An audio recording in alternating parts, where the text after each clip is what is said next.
Stugotz here for Dollar Shave Club. Thousands of athletes are going for the gold, and as the clear champions of the bathroom, Dollar Shave Club deserves a gold medal. Dollar Shave Club has everything you need to look, smell, and feel your best. Shampoo, body wash, toothpaste, they got it all. And of course, the best razors you'll ever use. You get an amazing, high-quality shave every morning from the DSC Executive Razor. Plus, the true gold standard of any morning routine is their Dr. Carver Shave Butter. It helps the razor gently glide across your skin. Dollar Shave Club delivers everything to you. That means no more trips to the store, wandering the aisles, hunting for razors, shampoo, and toothpaste, then playing cashier, scanning and bagging your stuff.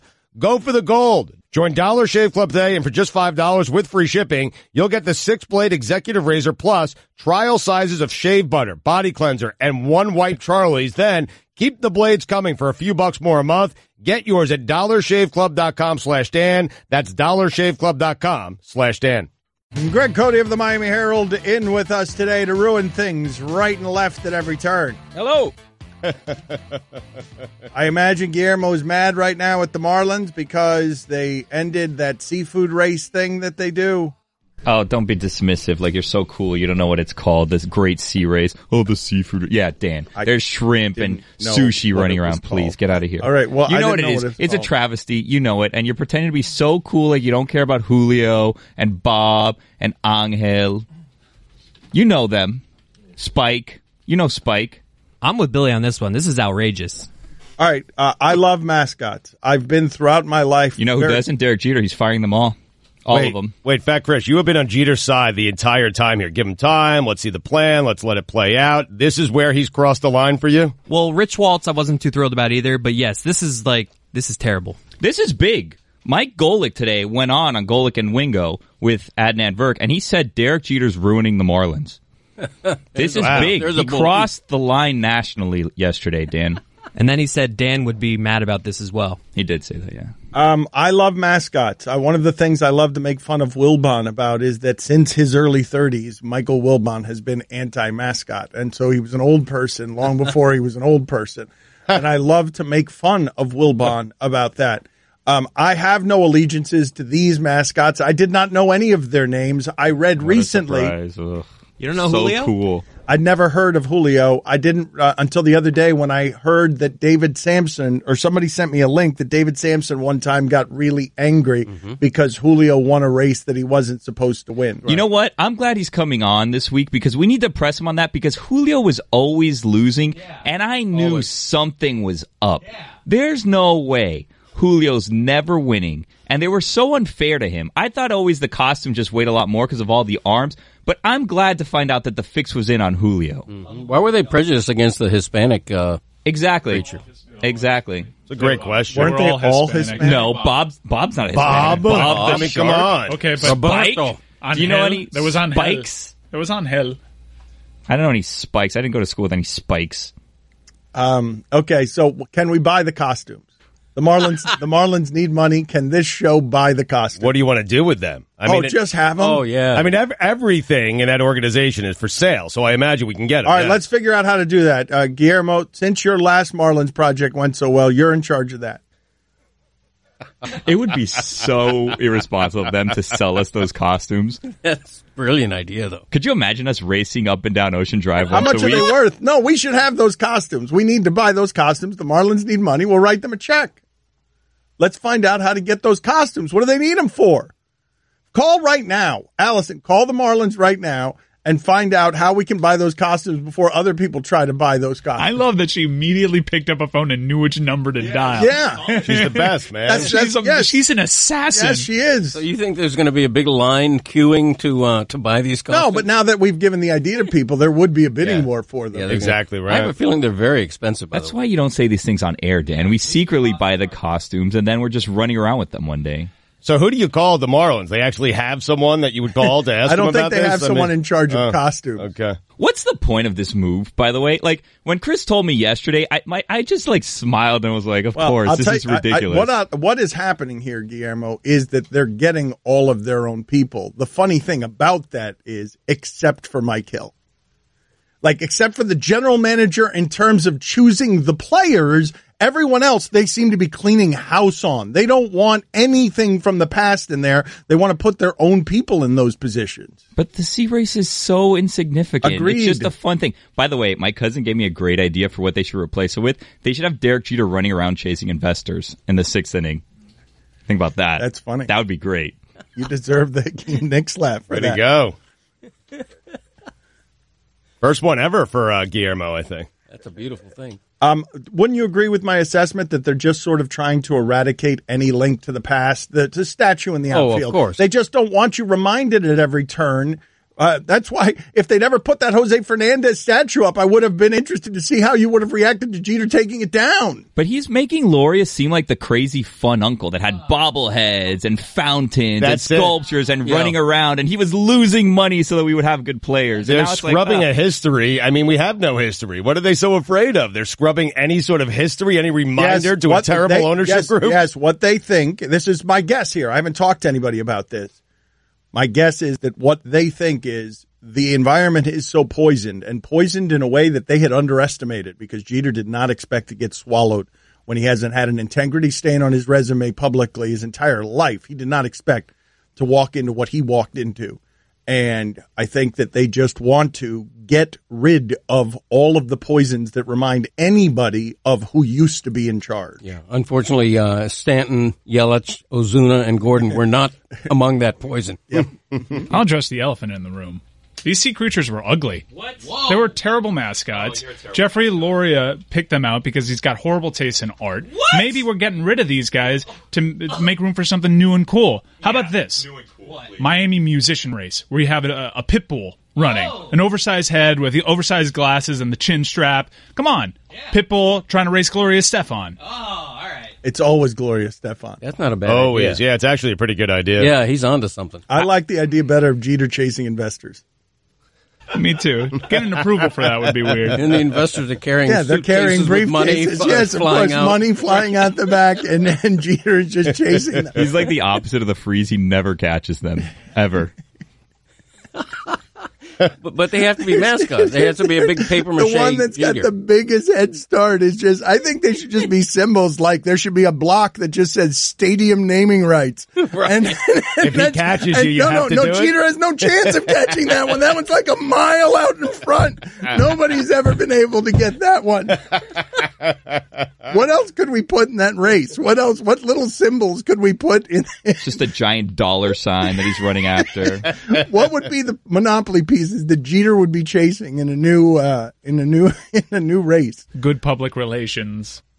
Oh, yeah. I feel like that he's actually done a decent job at. Like, Well, I think that he's Verducci doing. piece, I could not believe how I mean, soft. Verducci's a good fawning. reporter. That was a fawning. He was a good reporter. Verducci was a good reporter. The way it ended was ridiculous. I mean, but there wasn't any reporting in it. We're just Jeter. It was access to Jeter. Yeah.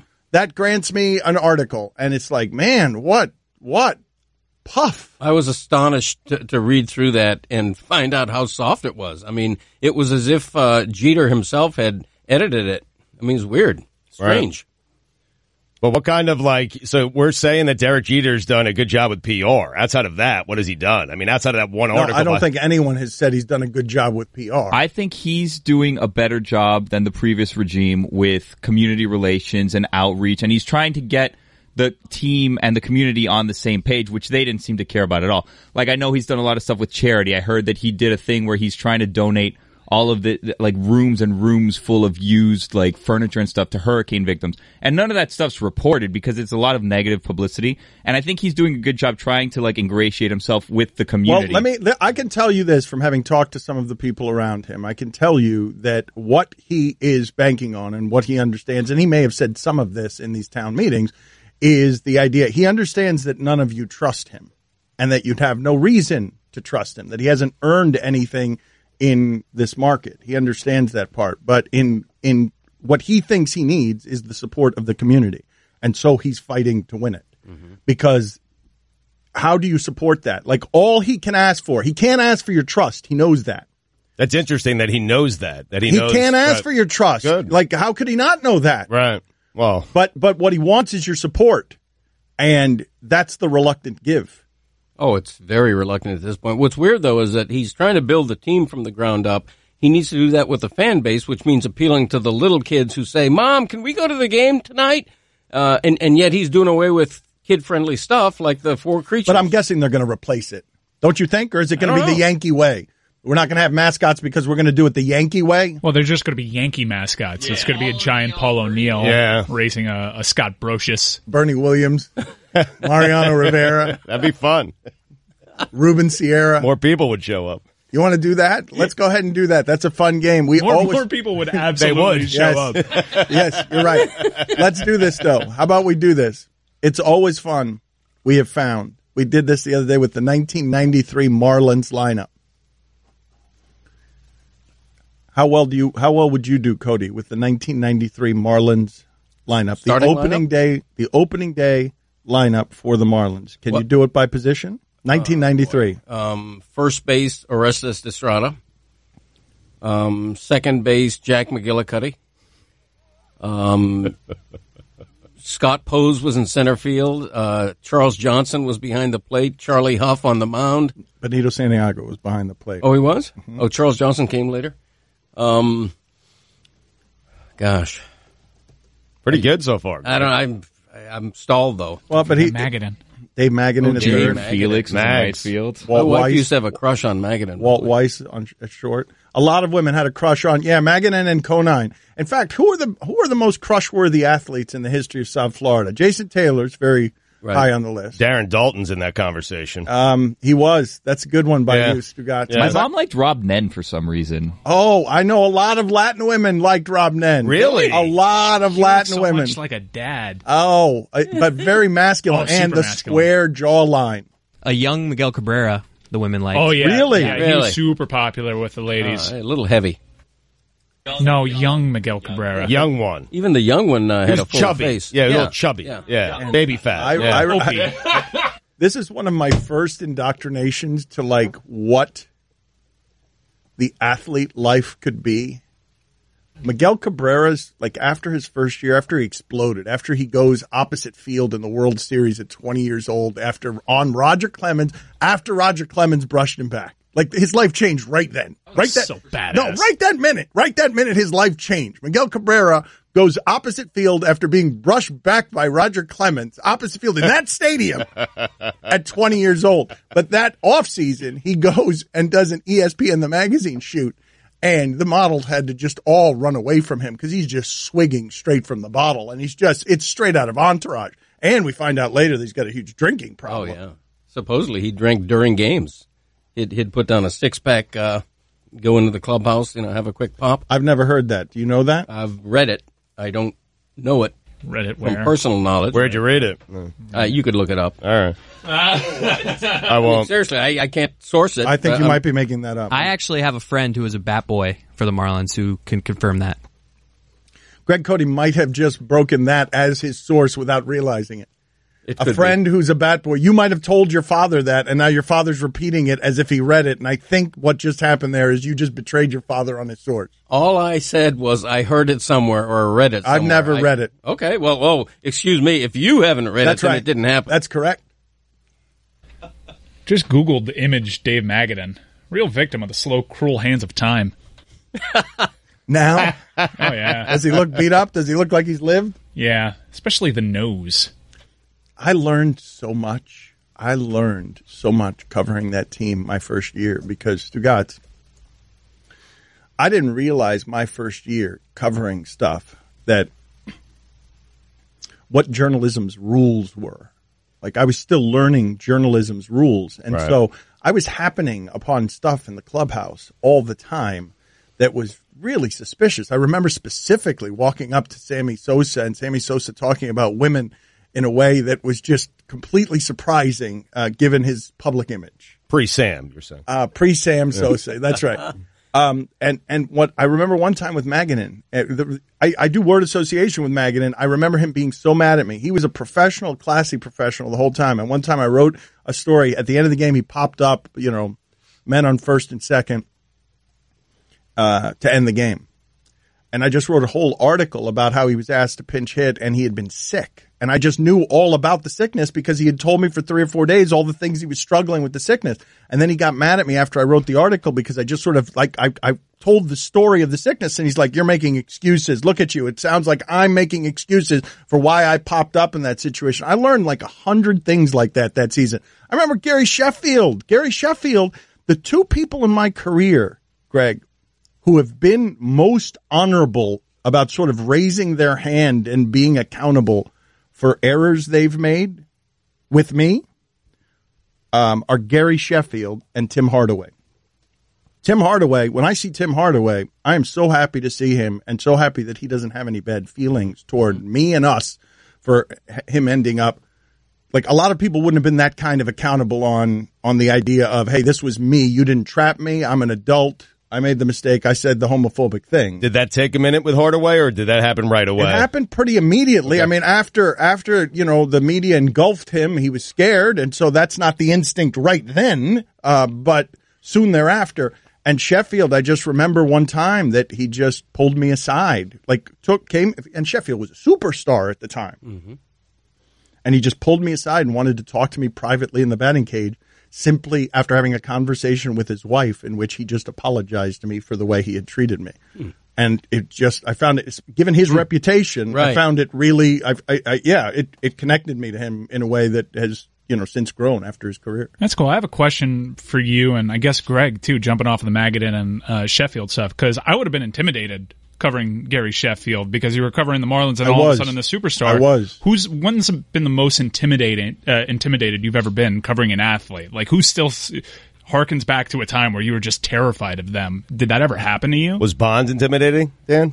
Oh, my God. Yeah. Bonilla pulled Bonds off me the first time that I ever went to talk to Bonds.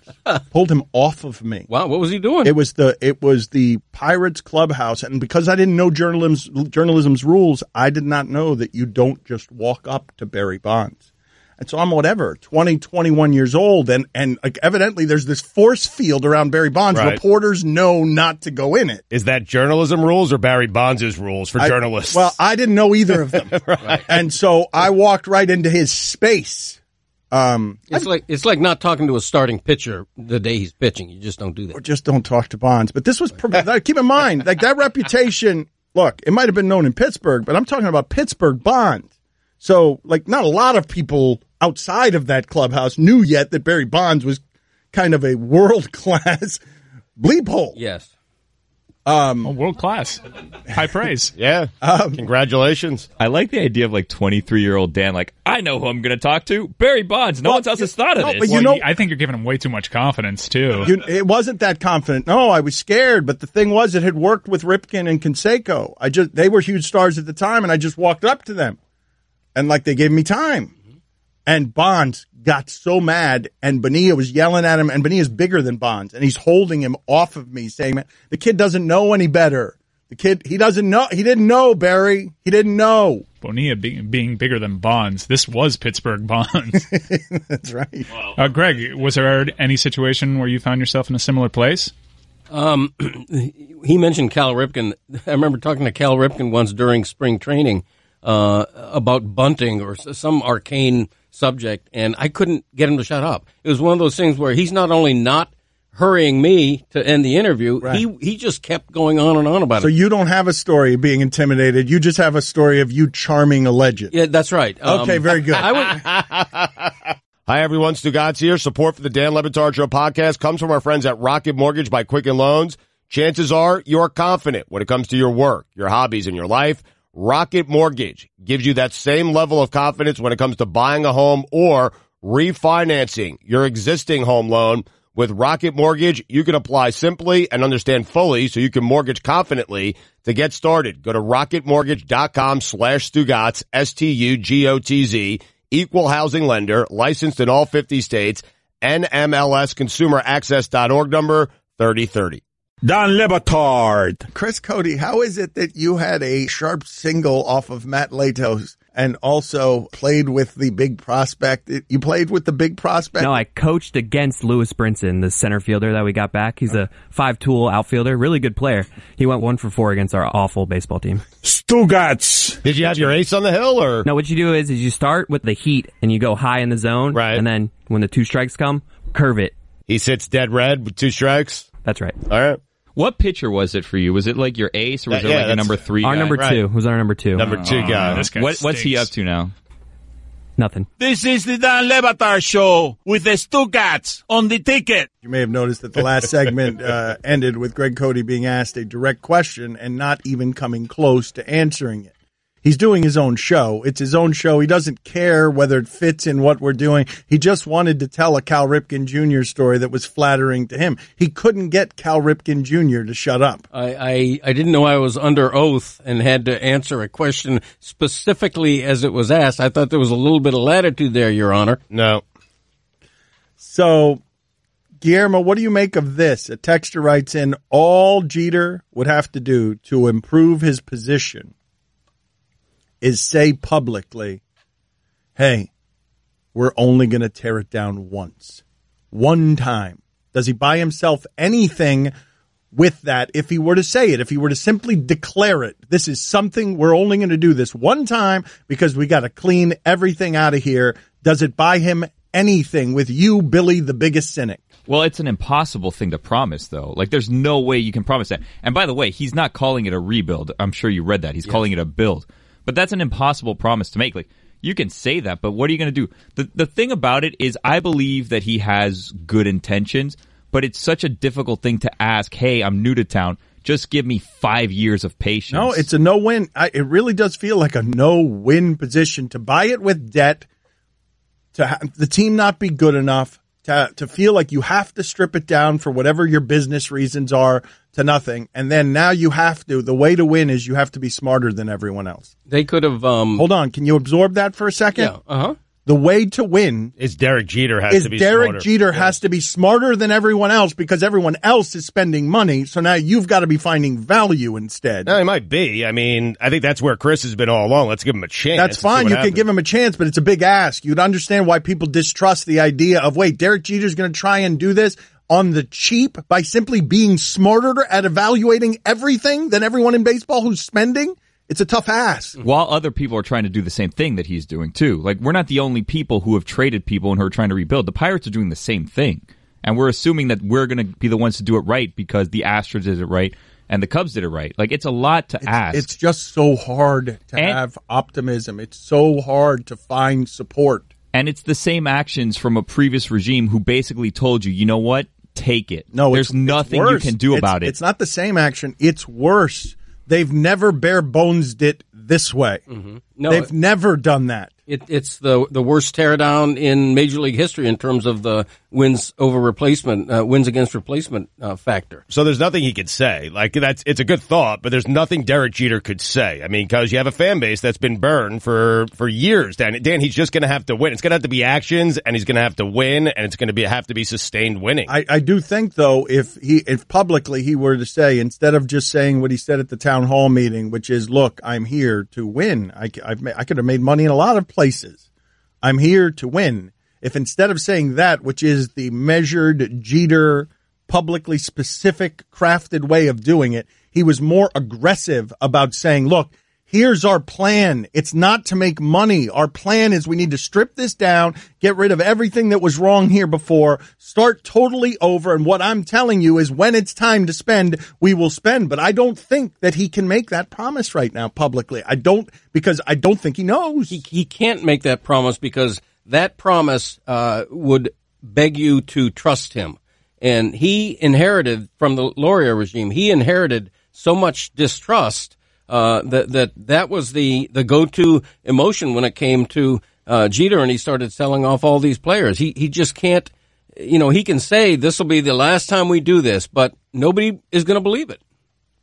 I really do feel those, Stugotz. I don't know how you do this if you're the public relations person that Derek Jeter is. He's in a position now where every move they make, they fire a scout. He was, in the hospital with cancer. They fire their mascots. We get mad about that. They fire Julio. They end that. Like, everyone's getting mad. Don't leave out about the luminaries. I'm saying there is no thing they can do that will be viewed as the right thing. There's confirmation bias all over the place here. Everything they do is going to be the wrong thing. I do think that the imprimatur of a Yankee legend who's known only winning throughout his career does give him a little bit of Teflon. I think it gives him benefit of doubt. You are so wrong there. You are so many different kinds of wrong there. It has bought him nothing in this market. Didn't buy him a second, Greg. You are so many kinds of wrong on that. I disagree with you. I disagree with you. He would be more vilified than he is right now if he weren't Derek Jeter. If he were somebody whose name we hadn't heard of before he was named CEO, it would be torches and pitchforks. No, I think we care more now because it is Derek Jeter. It's a name we recognize. It's a name that is synonymous Nobody's with going winning, after Bruce Sherman. If it was just Bruce Sherman doing this, no, I disagree with that. I disagree with that. And also, I talk to I know and talk to a lot of Marlins fans, and not everybody is vilifying Derek Jeter. There is a sentiment there that, look, Derek Jeter, give him a chance, give him a little bit of time. His problem was he tore it down completely. He could have gotten away with trading Giancarlo Stanton because everybody expected it. Everybody knew it was a horrifically backloaded contract Loria gave him. But the problem was he then gave away, Yelich and Ozuna and broke up that beautiful outfield. Get rid of Stanton and then rebuild from there. You don't think it bought him something in the early going, not when he actually got the team, but when he was in the mix to get the team? Yes. I think a lot of fans were like, oh, no, let's get the Jeter one. But what I'm saying is once he started paring it down, that shiny champion glare gets, covered in feces. Like, once you tear it down that way, that integrity pillar, Hall of Famer, face of baseball, it buys you zero. It doesn't. Once you're back to, we're going to try and do this with coupons, and you're not going to know but a name or two on the roster. There is no winning from that position. There is no person I could put in that position who wouldn't be swallowed by it, because this person is as unimpeachable as there is in that sport. Like, there is no human being that I could put in charge of this that the fan base would be like, yeah, let's give him a chance if the payroll slashing starts immediately. You're so right. If there's a guy that fans would trust blindly, it would be this guy. It'd be Derek Jeter. Not Jesus Christ himself. When I mention a benefit of doubt that he gets that some others wouldn't, what I mean is the assumption that this guy, nobody wants to win more than this guy because he's from the Yankees. He's a Yankees legend. All he's done is win. He's going to be embarrassed going 60 and 102, and he's not going to put up with that for long. And that's the message. What does that mean? Wants to win and not going to put up with that for long. He's an executive. Like, what does that mean? He can't control it. Wants to win more than Theo Epstein. He doesn't want losing associated with his brand.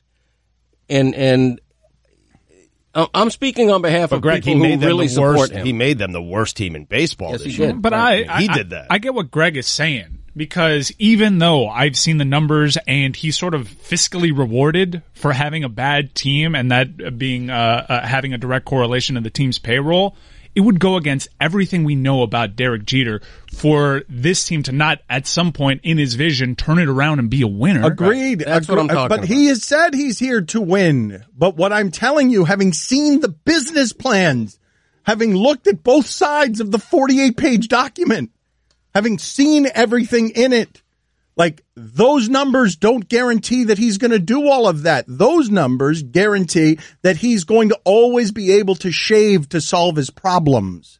But I guess he still has something for me to know that and still think Jeter's not going to take losing for 20 years. There's an end game here, and the end game is to be a winner, to build the Yankees down south. I know, but the problem with that and the place that I get upset is he, in this position of business, is in a no-lose position, because if it fails for 15 years and he's got this stain on his resume, he's still going to be able to make a lot of money. Of course. He already made his investment back. He came in for $25 million. I think Michael Jordan came in for $5 million. Mm-hmm. Think about that. Michael Jordan's just throwing pennies in it. So he came in for 5 times as much as Michael Jordan. Right.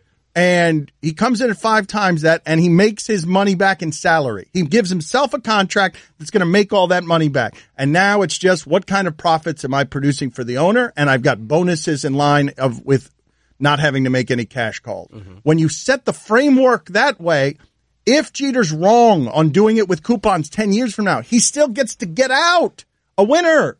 The ones that get bleeped are us. And not down here, but in the Northeast, in the number one market in the country, yes, he will always be a winner. He'll always be clutch. He'll always be the greatest ever. But I mean, like, what'll end up being the play is, what I'm telling you guys is, Loria bought into the club. Expos fold. He comes down here. They gift him the team. They give him loans. They make it so that Loria is right. You don't think Jeter's going to eventually end up in New York? Like, you don't think this is just a play? Like, Jeter wants to own a baseball team. Jeter doesn't want to be the CEO of a baseball team. He wants to own it. Like, he wants to be a big baller, a player. You think he wants to do it here or in New York? What's your best guess? New York. Of course. And so, but that's what I'm worried about. That's baseball screwing Miami again that way because they have already done it with the Loria team. I don't think New York is possible. I'm not sure that team will ever be on the market. Understood, but I'm saying, do you think this is the play? Because I don't think the play is to be the CEO of this thing. I think the play has always been Jeter owns it, and he has had to settle for being the CEO. I agree with that. But he's not the control guy. Sherman is. Right, but own it. It doesn't have to be it could be the Rays, and he gets to be the guy there. It could be the Rays. Yes. No, I'm not saying. I don't know anything about Yankees or how this. What the Steinbrenner family does with that. He wants to be the majority owner. I'm telling you that's so. I'm telling you that is a fact. That as this thing was being put together, he was trying to angle himself to be at the top of the food chain, and they couldn't get the ownership votes on the money. The owners wouldn't approve that, so he had to go back and go to Sherman. Right. Yeah, but maybe Sherman and Jeter have some sort of an agreement where Jeter works his way up to eventually owning the Marlins. No, but that's okay, and that's another thing that seems to be in play, given the sweetheart. Do you have that Teixeira sound? Like, when Teixeira says this about his good friend Jeter, like, Teixeira has been a guy in public throughout his Yankee career and before that. Not the guy who says controversial things. Certainly not the guy who says controversial things about his good friend Derek Jeter. That Yankee clubhouse was really tight. And so Teixeira came on with us, and he was just talking about the idea, Cody, that he'd like the Jeter deal. That everybody who wouldn't like the Jeter deal. That everybody would like the Jeter deal. Right. They needed the face. They needed a positive face for this franchise desperately because it was Loria and Sampson for so many years. Well, they had Stanton. Yes, but in terms of management and leadership, they've still got Mike Hill. They needed Jeter. They needed Jeter the way MLS Miami needed David Beckham. He was just a magnet for trust. Unfortunately, he's betrayed the trust by selling everybody who's good. Listen to Teixeira on his good friend Derek Jeter. You feel so bad for the city of Miami that they get rid of one owner that they didn't like, and they brought in an owner that doesn't have any money. It's like, hey, guys, congratulations. We got rid of... Wait a minute. Teixeira, do you text Jeter, hey, how'd you get all this power and a $5 million salary, and you don't have money? Hey, can somebody please email me if they want to buy a team and make me owner and pay me to be an owner? All right. What a deal.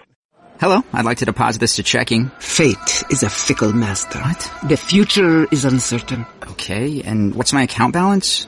The horizon is cloudy. I see a long, treacherous voyage filled with great peril. Look, can I just get a deposit slip or something? A fortune bank teller. Surprising. What's not surprising? How much you could save by switching to Geico. I see a yellow-eyed serpent and a low APR. Geico. 15 minutes could save you 15% or more. Dan Batard. I think I understand is your transition to do whatever you want. Like, it's just to push me back. It's your jab. I understand is your jab. It doesn't mean anything.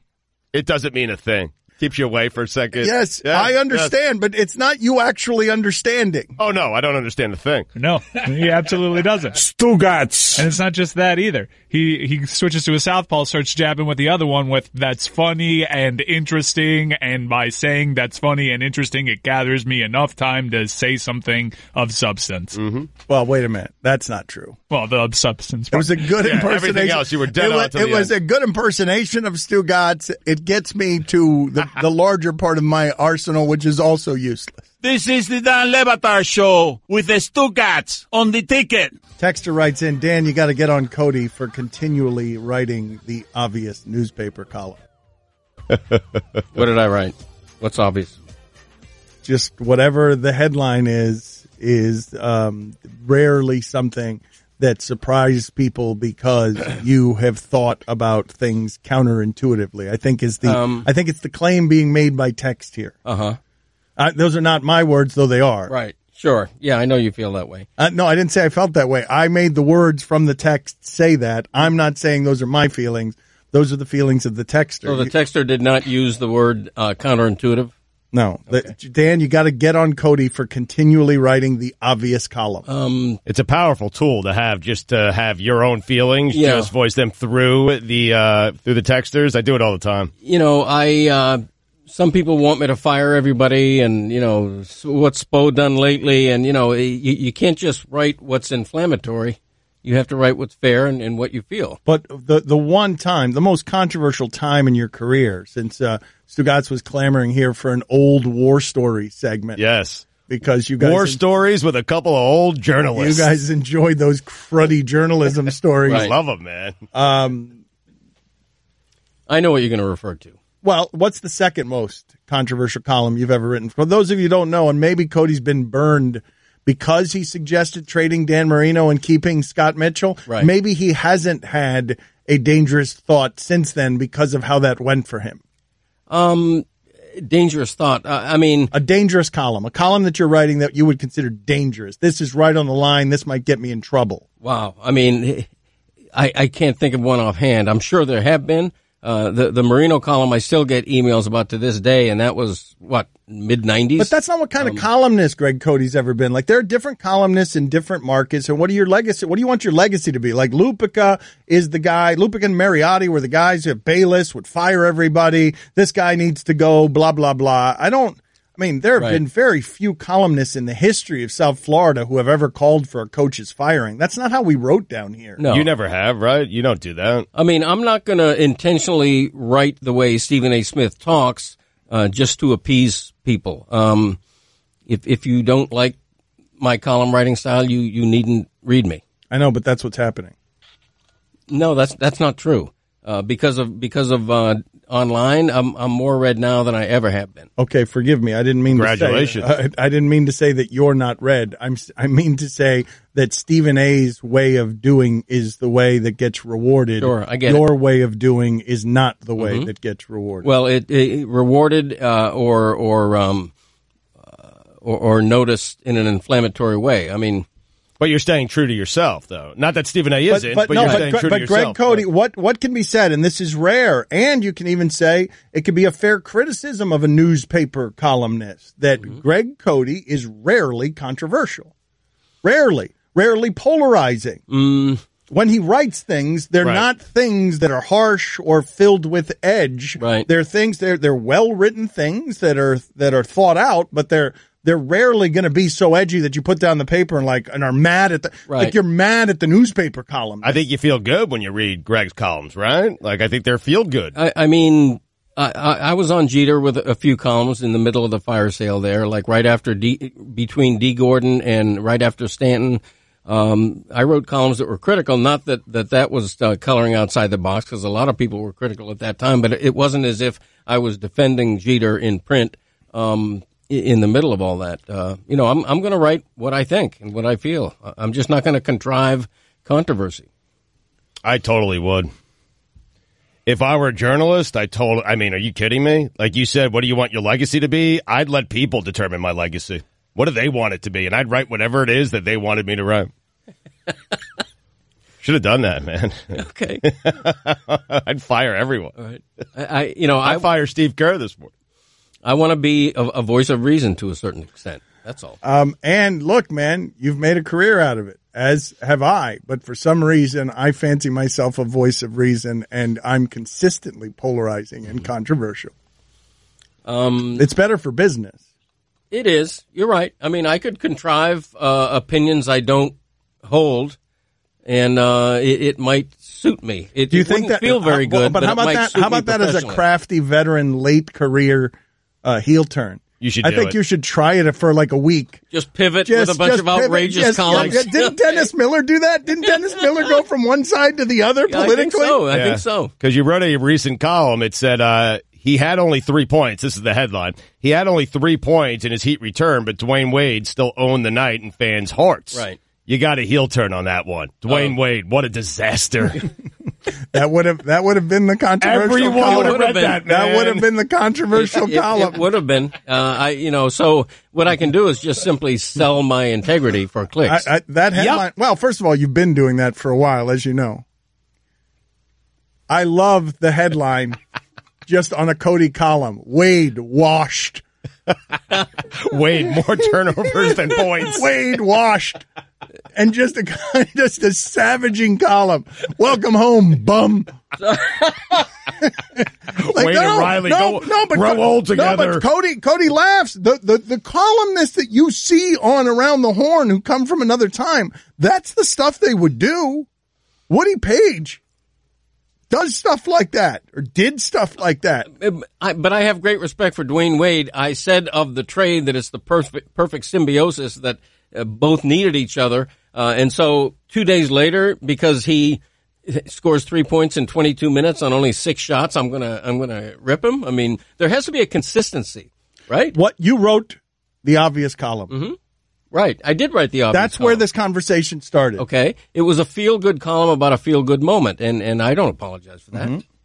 A texter writes in, can you guys help me understand this, Mike? Because I'm at a genuine loss on this. Like, this person, how long has this person been listening to our show? The guy or woman writes in, I trust Jeter as a talent evaluator. If he says players X and Y don't make the team better, I will believe him. Hating him because you think he might one day leave is conjecture. Miami has been bad for so long, so what's one more year, especially if it lets me see what Jeter's vision for the team is. I trust Jeter as a talent evaluator. He's never done the job. I mean, why? Yeah. Like, why? Then you just give your trust to anybody. Right. Like, you think Jeter has more of an ability to see what a player has than Brian Cashman? Do you believe that that's something that Jeter has? No, but I do believe there's a lot of luck involved in this, and maybe he gets lucky. But I'm saying the idea that you would trust that Derek Jeter is going to be better at finding value than other people, I don't know why you would extend him that trust. You might hope that. I don't know why you would trust that. Well, I will say this. Jeter made a great hire in bringing Gary Denbo from the Yankees, and that's the talent evaluator. It isn't Jeter. Mm-hmm. It's Jeter hiring the guy who's going to be able to ID talent. Okay, but that's well and fine. This guy's writing in, I trust Jeter as a talent evaluator. I'd trust him more as a CEO builder of industry than I would as a talent evaluator. I've seen him create the Players Tribune. I've seen him create something out of nothing. That's fair. So, I mean, it's a poorly written text there, but Jeter, I trust in that ability too. Jeter's ability to surround himself with good people. Okay, people who want to work with and for Derek Jeter. All right, so let's say that that's so, though. Let's just say that that's so. Derek Jeter has chosen to surround himself and is good at surrounding himself with people who are really good at baseball evaluation. Let's just make that a fact for the moment. Okay. Even still, you're asking them to be smarter than everyone else, cheaper.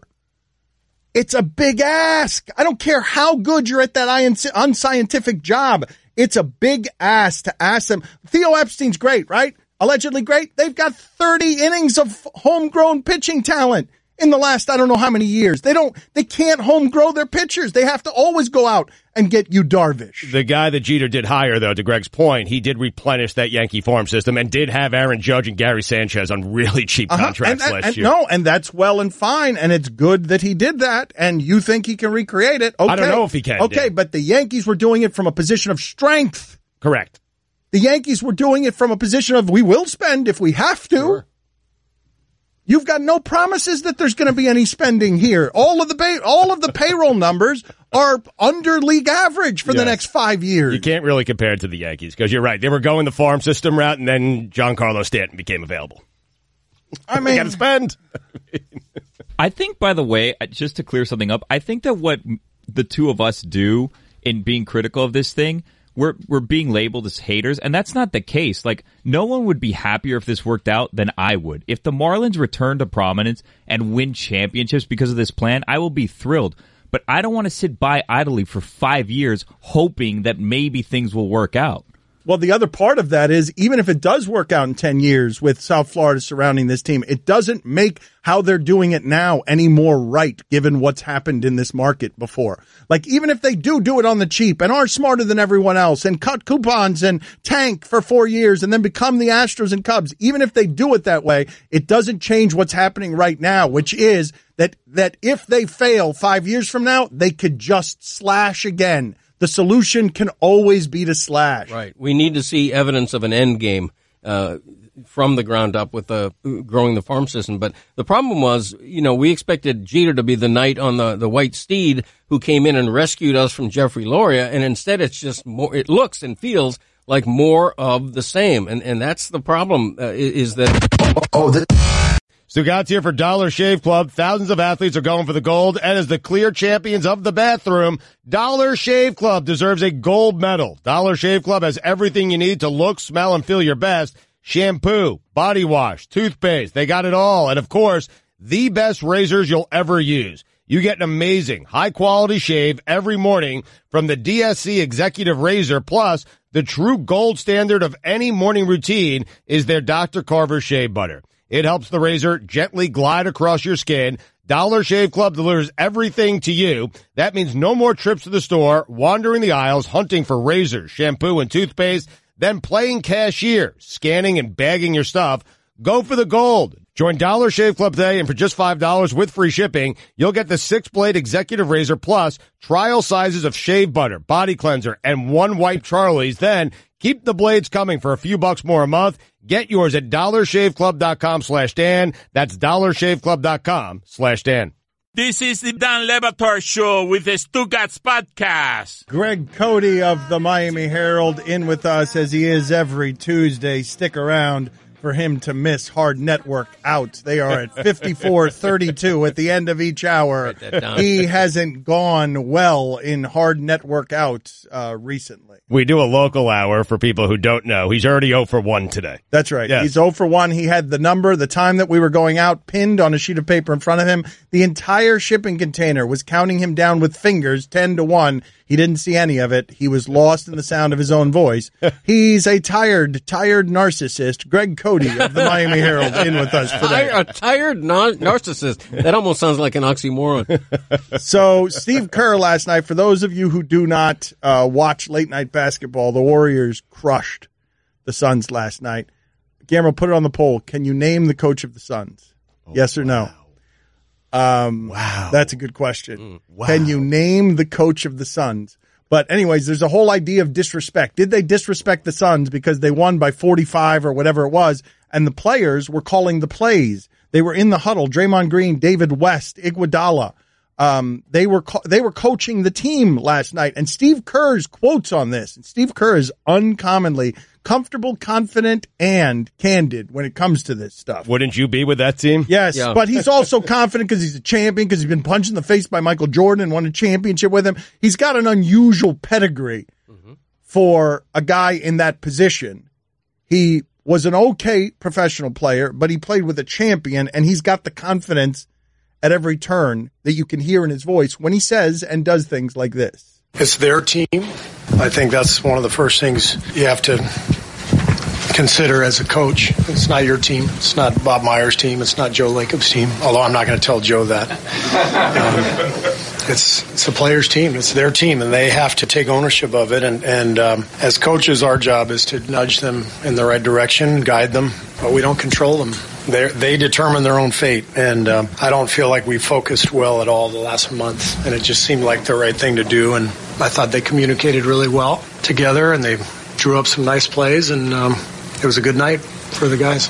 Yeah, blatant disrespect. Totally. Of the other team. It was wrong for him to have done that. Let's see him do it against a really good team with 5 minutes left in a close game. Blatant disrespect? Yes, it was blatant disrespect. No, Dan, he did it because it was against the Phoenix Suns. All right, blatant disrespect. Steve Kerr disagrees.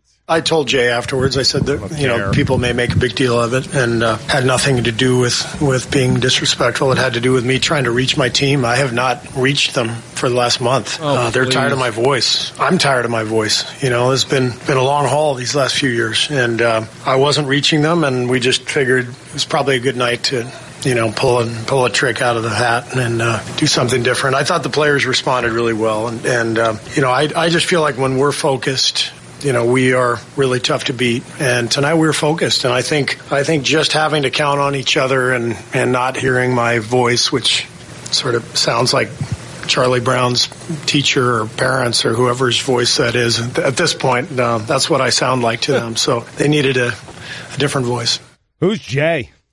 That would have been my follow-up to Steve Kerr in the press conference. I mean, who is that? Jay is the coach of the Suns. Coach Jay? Coach Jay is the coach of the Suns. And while Greg Cote is disrespected on his behalf, Coach Jay is not disrespected. Have you ever seen another NBA team kind of or let a coach let his players coach the team throughout the whole game?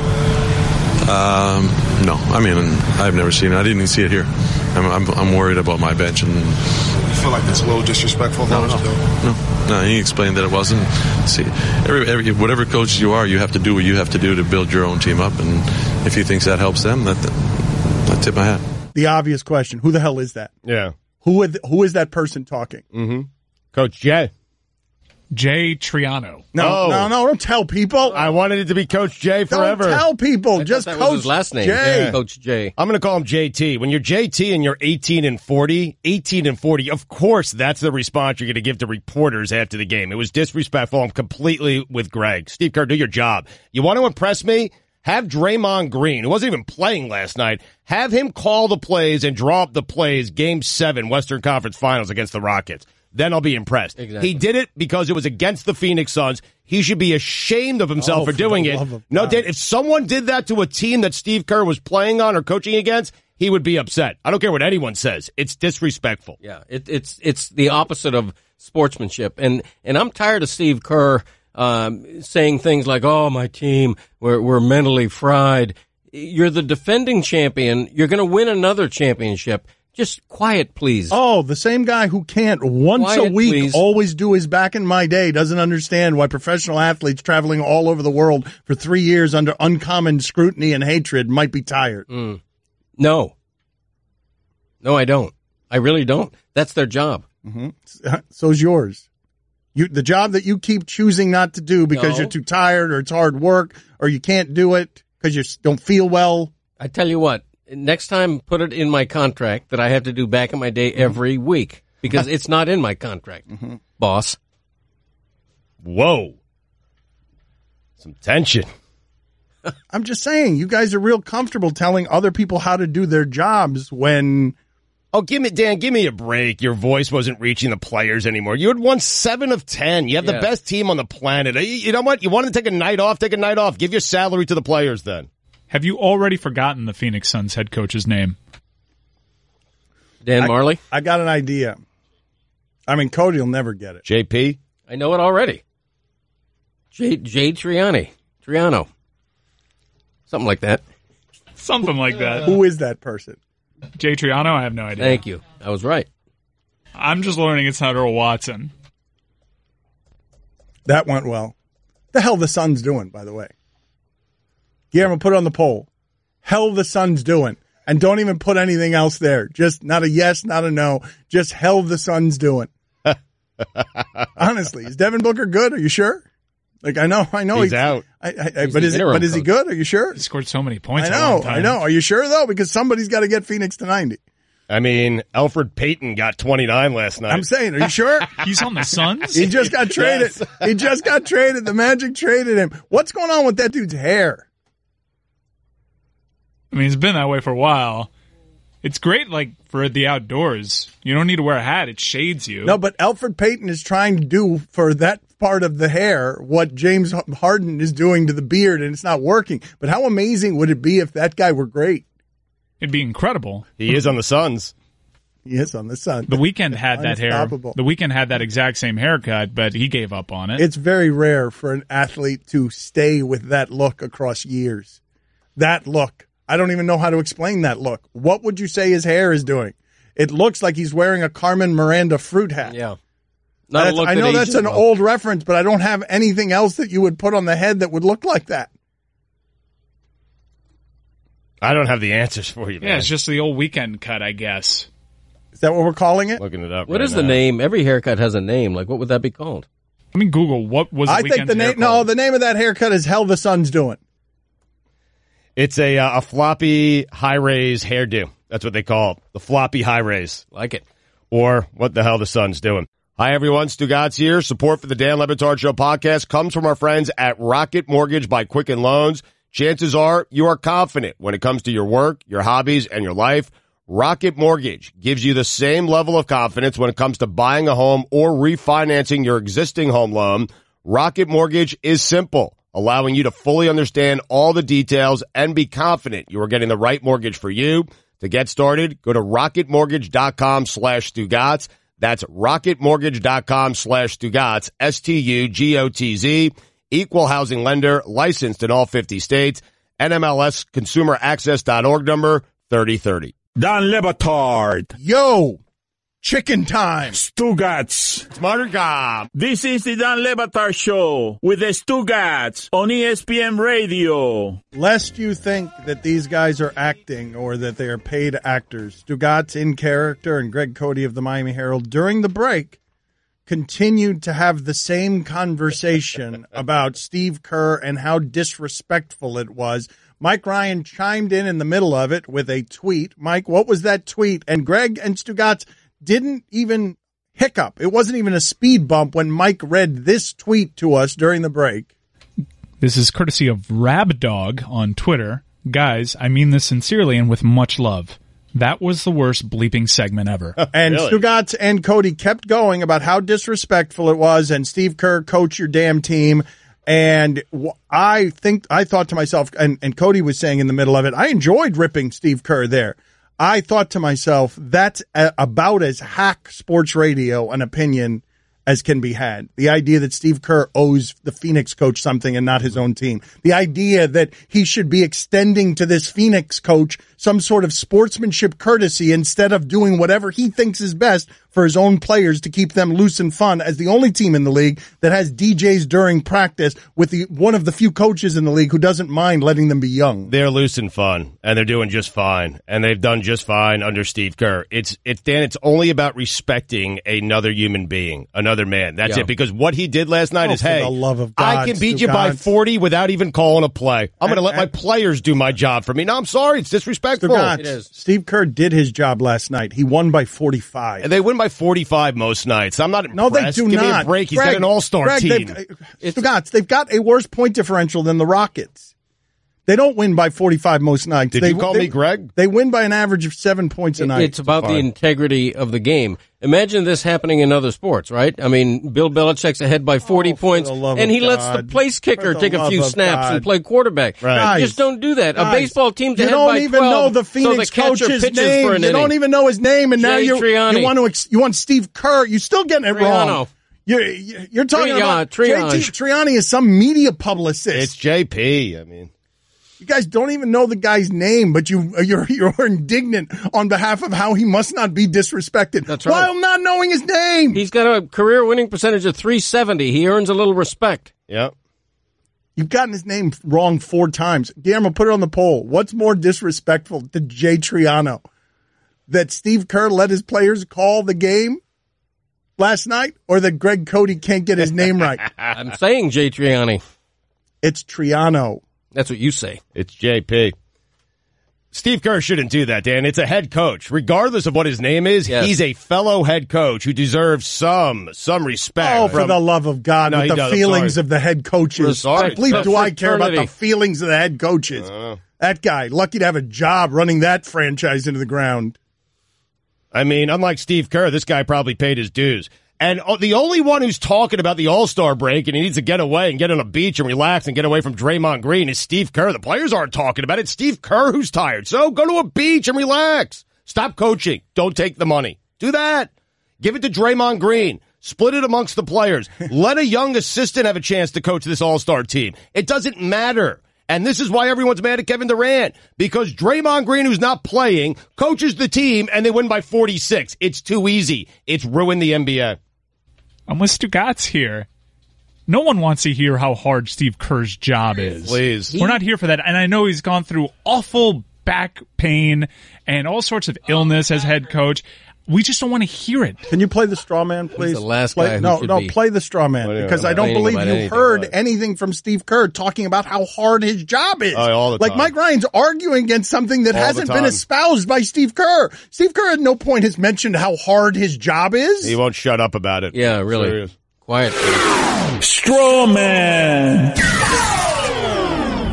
They're tired of hearing my voice. We're all tired of hanging out. It's so hard winning all the time. Need to find the beach. Last guy who Where's should the be beach, complaining. please? Where's the beach? They won't listen to me. It's so hard coaching Kevin Durant and Steph Curry and Draymond Green and Klay Thompson's my fourth best player. Guy inherited the best team on earth, and he's complaining. Please. No. He had the best team on earth before Kevin Durant came there. You guys are classic haters, by the way. Like, just taking whatever fuel it is that you can find to rip a team that you don't like because they just beat everyone's head in. Like, so you will find they will do the wrong thing. What is the curve, by the way, on who can they do it to that it's not disrespect? Nobody. Oh, so it's against the Spurs, it's also disrespect? Set an example. Well, you don't do that to Pop. Against the Cavs, it's disrespect? Yeah, you don't do that to LeBron. And Pop would never do that, man. Right. Never. No, he just sits his players entirely. But he coaches. He does it to the fans. But he coaches those lousy players that replace those players, and they still win. Right. I mean, because he's coaching. He's a coach. He could do it to the Hawks. Yeah. The Hawks would work. It's okay. Guillermo, put it on the poll. Is it okay to disrespect the Hawks? I feel like it is. No, you don't do that to Budenholzer. I feel like you do that. You do. Budenholzer's a good coach. It's okay to do it to Budenholzer. Put that on the poll. Is it okay to do it to Budenholzer? It's okay to disrespect him. Look at him. And he looks like the clown makeup is smearing on his face. He's coming home from a long day at the bar, day drinking because his clown job fell through. So the paint is... It's perfect. Kind of had that thing once. Right. I got to be careful with the drinking jokes because there are actual drinking... Was it 1 or 2 DUIs? I need to be less reckless about that. Stand by for confirmation. Okay, thank you. You're just asking a question. Just 1 or 2. We really just need one at this point. Right. Well, no. There has to be one. No, wait a minute. There has to be one. Found not guilty. Found not guilty. He faced 34 months. But that means there was an incident. There was an incident. Okay. We're safe. You're good. Okay, but only one incident. Well, that we know of. Mike's still looking. That we know of. Again, I asked the pertinent question of the day. How the Suns doing? I'm going to end every segment that way. Here comes the money. They got Jared Dudley out there saying, yeah, I suppose upset. it's disrespectful, but we kind of deserve to be disrespected. Yeah, we stink. Yeah. We can do something about it. You don't find it off-putting at all that Steve Kerr is constantly complaining about his job? I mean, I don't think he's complaining about his job. I Go find lay some brick or something. Here's How what about I find. It's so mentally draining being that good. You're Go always work a 9 to 5. You're always talking about how tired you are. Exhausted. Go lay some brick somewhere. Go talk to a roofer. When's the last time you did anything around the house? Honestly. When's the last time, as you talk about laying brick and roofers, give me the last time you that you put up a frame. I don't need to. I have my own roofer in Abbey. Dan Le Batard. Which are we making less of today? Nellie's or Bert's? Stugotz. Although Nellie Furtado, she's with a Y. My Nellie, my Nana was Nellie, which is the way to go if you're a Nellie. See, IEs look down on Ys throughout the name kingdom. This is the Dan Le Batard Show with the Stugotz on ESPN Radio. Here's your SportsCenter update. Derrick Rose, a.k.a. Damaged Goods, is a free agent. Cleared waivers. Goose Gossage called Brian Cashman a bleeping bleep hole. And finally, 26-year-old outdoors woman from Oregon recently became the first human ever infected by a type of eyeworm previously seen only in cattle. For days, the woman's left eye felt irritated. After about a week, she reached up and pulled a small worm off of her eye. The woman went to a local doctor who pulled 2 more worms from her eye. The next day, she proceeded to an optometrist who found another 3 worms. A total of 14 worms were removed from her left eye over 20 days. Ugh. Creepy. Ugh. It's a lot of Rodmans. Guys, there's only 1 day left until Valentine's. If you're still looking for the perfect gift, do it right now. 1-800-Flowers.com. They're here for you with beautiful bouquets starting at just $29.99. To order, it's simple. Go to 1-800-Flowers.com. You click the radio icon, you enter code Dan. For all the latest headlines and information, tune in to the Sports Center on ESPN Radio all throughout the day. Guillermo, put it on the poll. Does the world need more Goose Gossages? Oh, yes, we do. Well, I love the quotes calling Brian Cashman a bleeping bleep hole, but he is, Clint Eastwood in, what was that Torino movie, Gran Torino? Oh, yeah. Good job. Like he's the old, get off my lawn. Yeah. He's get off my lawn guy. So's Greg Cote, by the way. You need those guys, though, because those are the guys that just let it fly. They don't care what anyone thinks. They just let it fly, man. Yeah, but I don't like those guys because if you were listening, if you had been listening during the commercial break, Greg Cote and Stugotz were still arguing about this Steve Kerr thing and how disrespectful it is. They insist on doing a different show than the one that I want to do. Mike, the praise is pouring in. This is from @Rabdog on Twitter. Guys, that guy again. I mean this sincerely, with much love. That was the worst bleeping segment ever. The joke we were going for there, Cody, before you sabotaged it by saying that guy again and listening for the first time in the history of the show is we were going to redo the whole segment again, a third time, trying to make people wonder whether they were suffering deja vu, but you neutered it by saying that guy again. Well, once again, neutering the joke before we even get started. Penalty box, please. I thought Mad Dog was texting again. I understand. It's Rabdog, that's a fine. Yep. Whatever. Well, it's $1. I made that joke because I heard it in your headset, Stugotz. They're loud today. Yeah, they're loud. I had having a tough time hearing lately, man. I don't know what's going on. Maybe I have some worms in my ear. Greg Cote, 2 minutes in the box. Get out of here, Cody. Thank you. That was pretty bad. You didn't hear that, huh? No. You didn't hear us all discussing. I didn't even say a word, but I heard you guys discussing it. I knew exactly what we were doing. He's just so oblivious that it's infuriating. But he never forgets to bring in the stuff that he wants to publicize. That's never a mistake he makes. Somehow that's not, he is all about Greg Cote. He is. But he should be at this stage in his life. He really should be. Really? Yeah. Well, so should Steve Kerr. He's a bit younger. I'd find the whole thing. Have you ever had a bad boss? Because I've never had a bleep hole boss. So I'm always looking in sports at people that I'd like to work for, that seem like I'd like to work for. And Steve Kerr seems like a person that I would want to work for. I've never had a bad boss, but Allison has. Yeah, it was you. Yeah. But you understand what I'm saying? Like, I don't understand, and this is a constant conundrum for me. How much do you think his players appreciated that last night? How cool a thing would that be if you're the players? Yes or no would be cool? Yeah, I guess it'd be pretty cool. Isn't that all that matters to Steve Kerr? Isn't that all that matters? Keeping his guys engaged, entertained, proprietary. Like that's culture building. I get the meaning behind it. I get why you would do it. It's just the meaning to the other coach and the other team. Why they're a professional basketball franchise. If they don't want to be embarrassed, then don't be embarrassing. I guess I'm not used to seeing a coach take a hammer to the coaching fraternity. That's what he did last night. He said, "Hey, we're so much better than you that I could sit back and breathe." And tonight. I'm not. That's what it feels like. I'm not used to you protecting the coaching fraternity. It's weird. Like. I'm not used I'm a protector of respect, though. Here's what I would say to you, though. What? I protect. Listen, I like to see, especially in sports, and especially as a guy who has roamed the sidelines for a 2022 girls lacrosse team, who's one of the best teams in the country.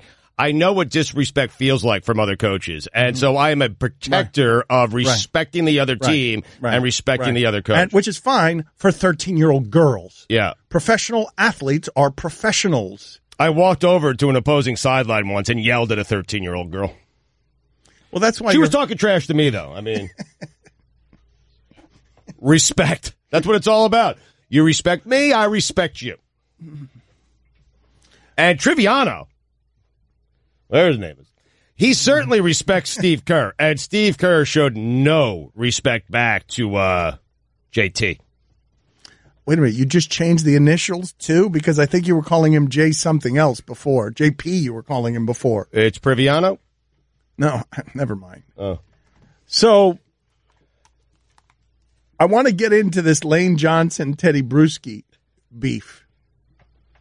Oh, really? Welcome back, Greg. Thank you. I appreciate that. We've been calling Bruschi Baghdad Bruschi, and Lane Johnson doesn't mind going after Baghdad Bruschi.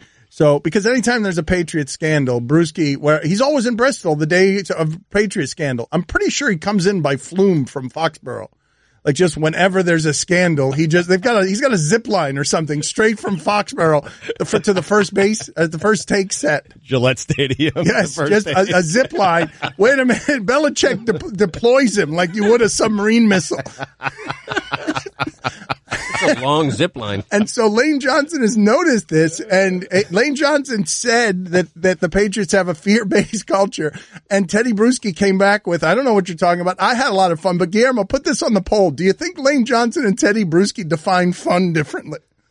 Because I do. One of them's got a babysitter, and then says the Eagles need to know where I am in the offseason because they get scared.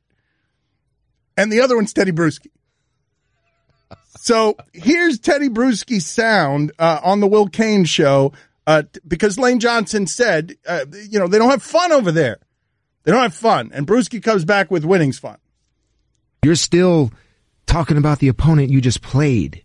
When you should be reveling and having a great time and with the parade, with the ring ceremony, talk about your greatness. Right. Because it is what you achieved. You shouldn't be talking about the other team that you just beat, because I'll tell you what, coming from a guy that's failed going back-to-back once and then succeeded going back-to-back once, it takes a lot more, fellas, than planned end zone celebrations, dog masks, and trick plays to go back-to-back. So if you think it's going to be all fun to win another championship next year, you got it all wrong. It takes serious men. It takes serious conversations. It takes serious practices, goal setting, all of that stuff. So he's going to see how hard it is.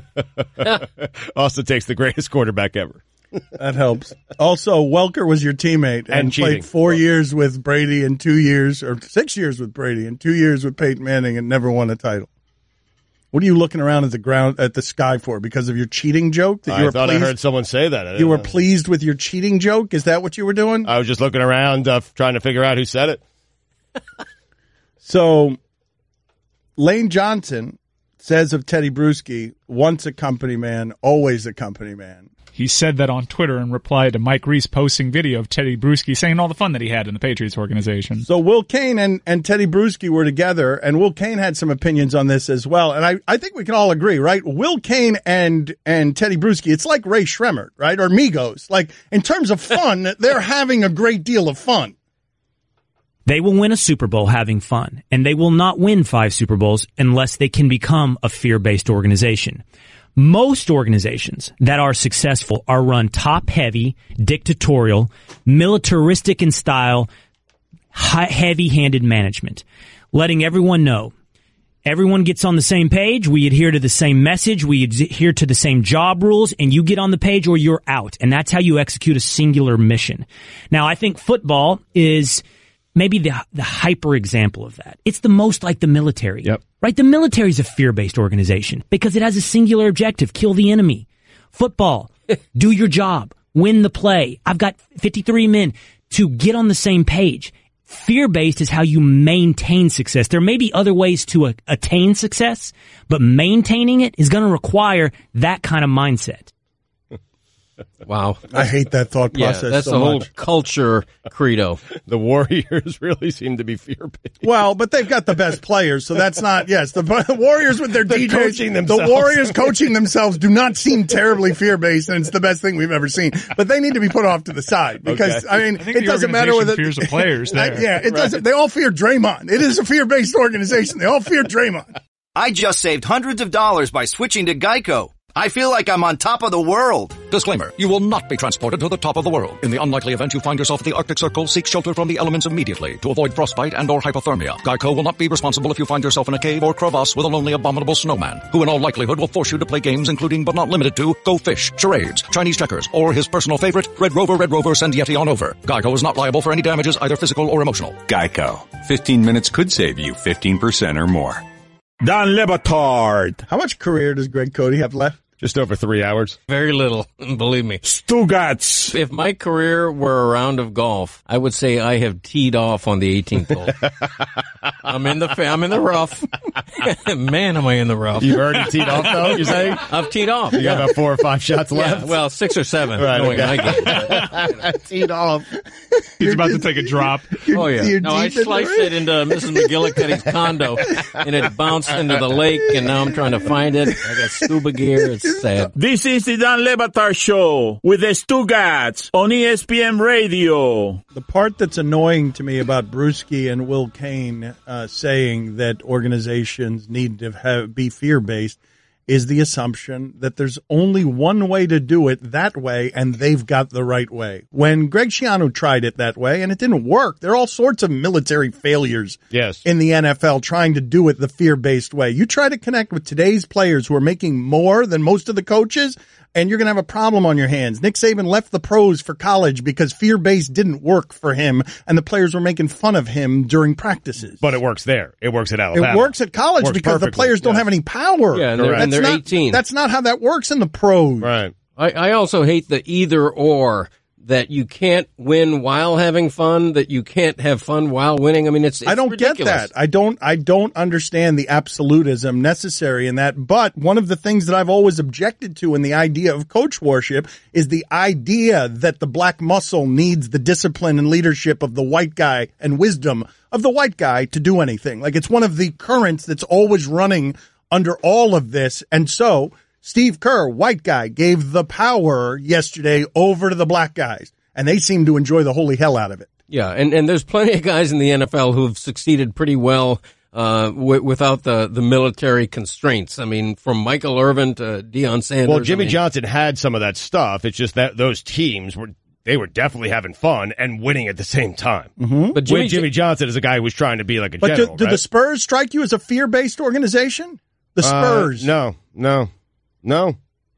They strike me as an organization that at the top, at the highest levels, with Popovich and Duncan when he was playing, and Parker and Ginobili, no, they were more like partners. Tony Dungy feel like he was fear-based? No. Pete Carroll feel like he's fear-based? Nope. I just think fear-based is not the way to do it in 2018 with players who make more than you do. But I think to Will's point, he's saying those guys didn't have a sustained run. You can win one that way, go win 5 that way. And the Patriots, I can understand why they would do correlation causation, that they would think that the way they've been doing it is the right way because it has achieved success, and so they stay serious all the time on all matters, and they think they conflate the idea that that's the reason that they're having success because that's the way they do it. That's not the way Gronk's doing it, and he seems to have success as well. Well, Greg and I were talking about that. The other place you go to when you bring this up is you're suggesting, and you don't know, that the Patriots aren't having a lot of fun.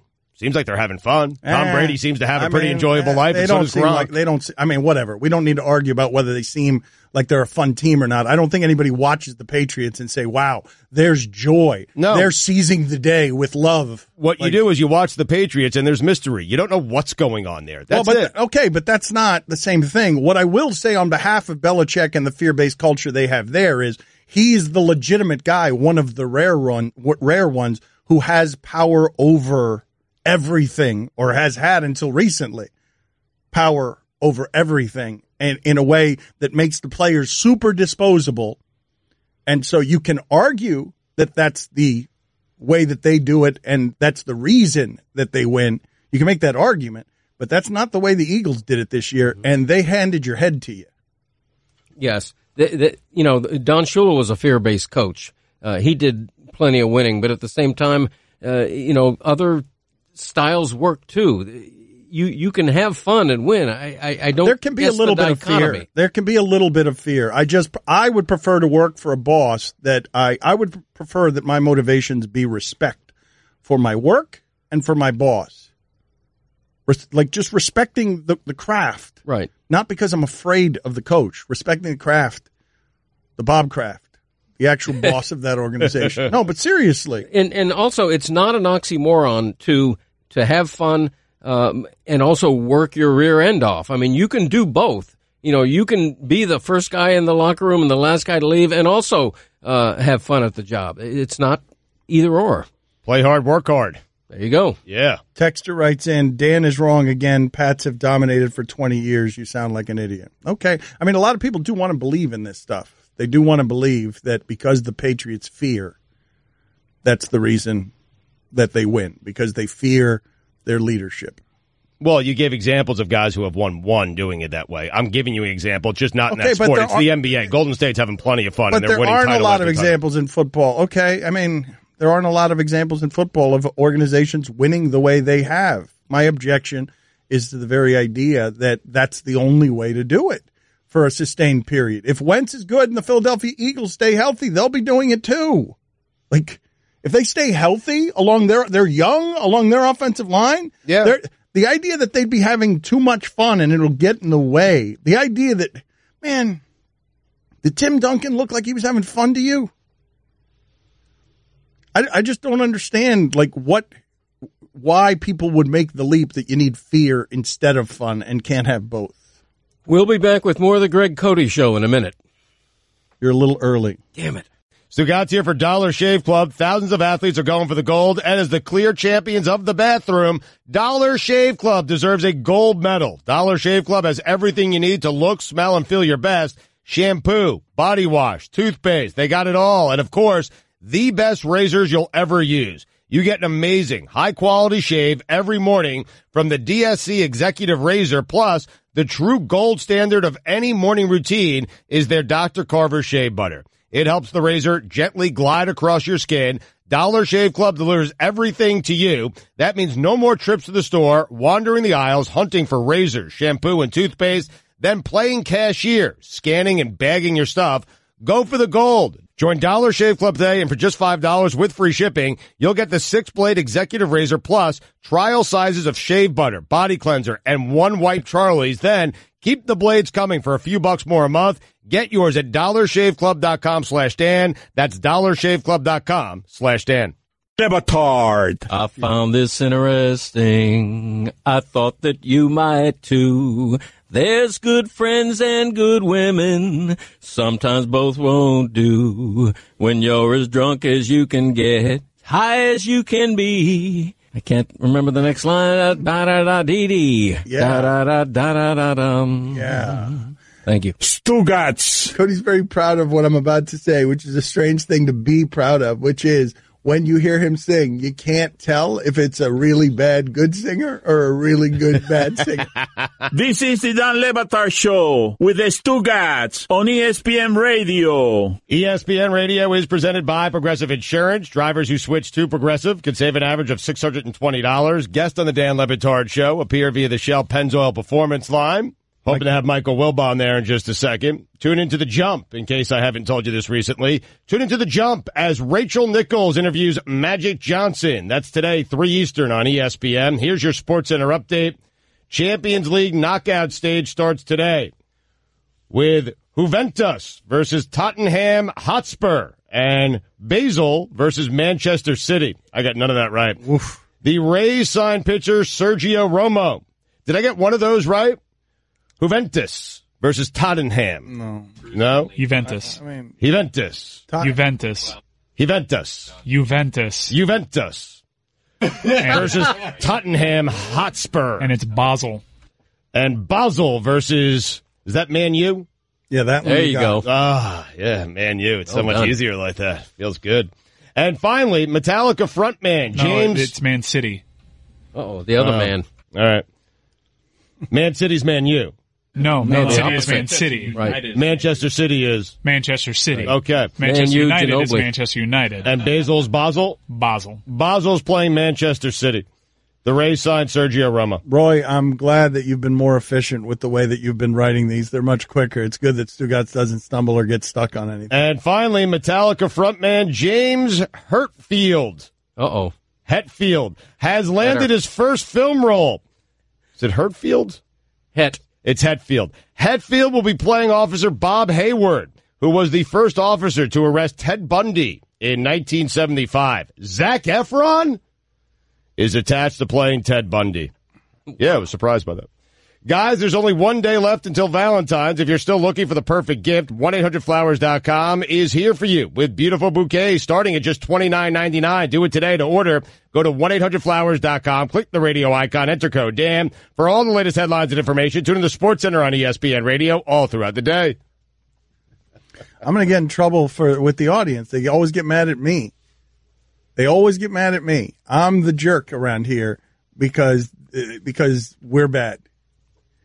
And that read was unbelievable. Like, it was just unbelievable. That Nailed read. it. I mean, Mike Wilbon down for a second so I can say something to the audience. Okay, over under 3.5 Dannies. Over under 3.5 Dannies in this interview. Oh, wow. I'll go over 3.5 Dannies. All right, let's go ahead and do it. Michael Wilbon with us now on ESPN Radio. Always enjoy talking to my friend Michael. So let's discuss with him the sports topic du jour, even though the last hour has been pretty lame.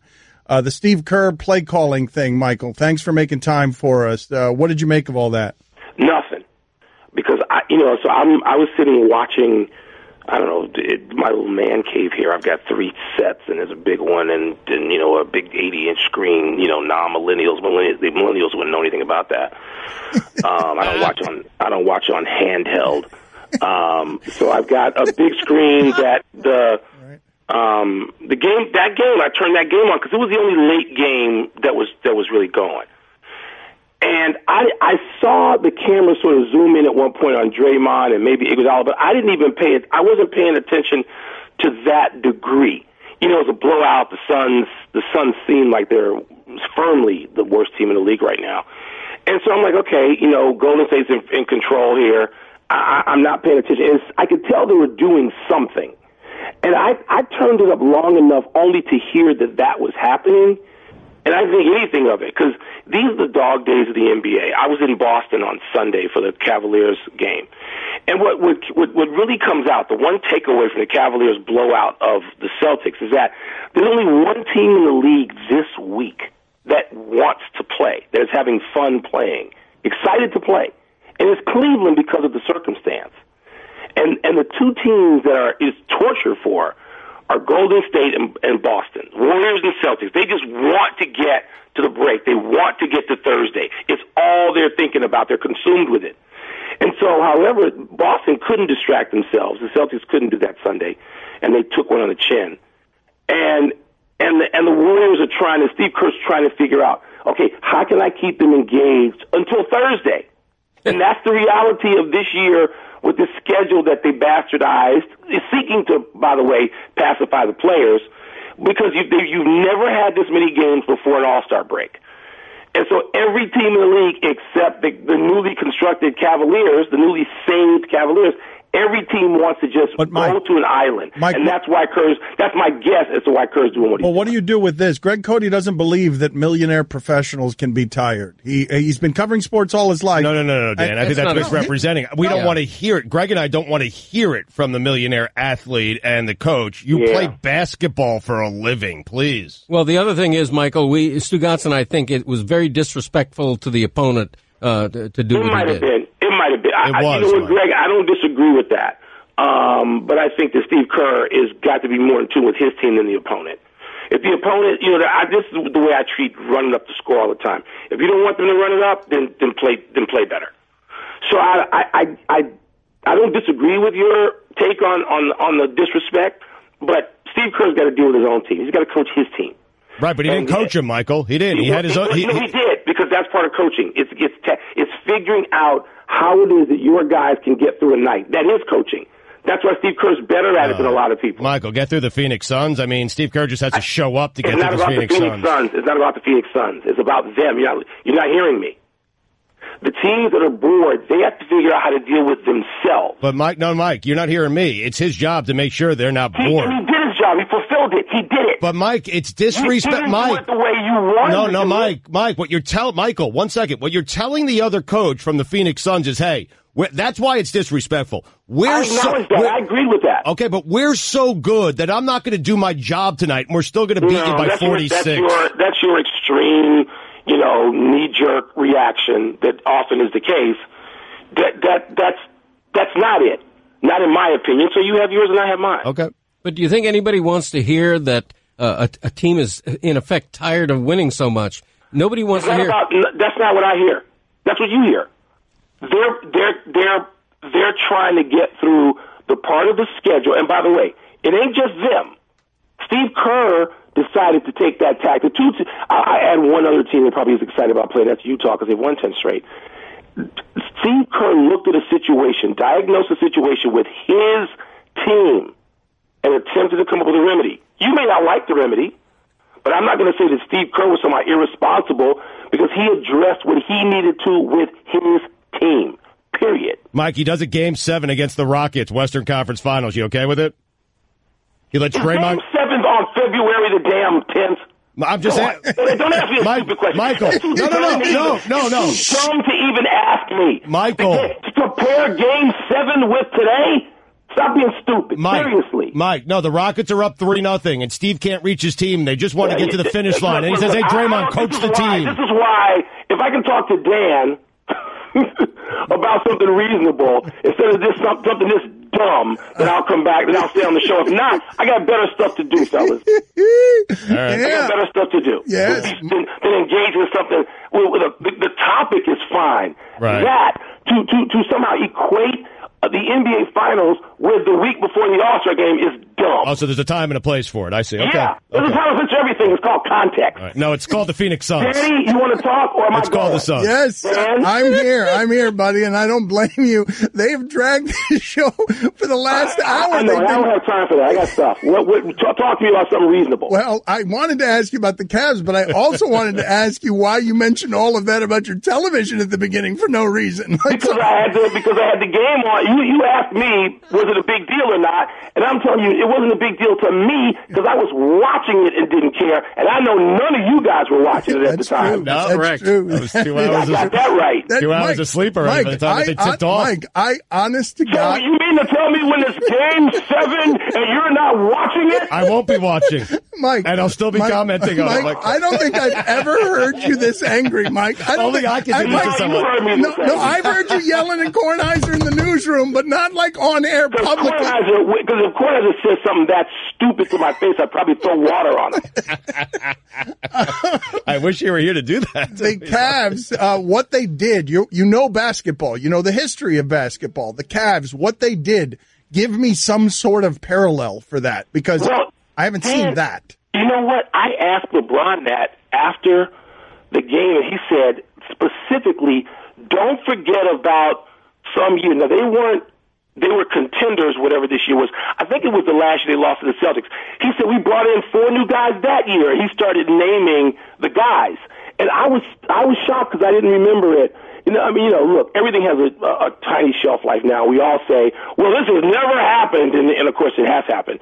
I tell you a time that the Phoenix Suns made a deal that changed everything in another way. It was dramatic with one guy.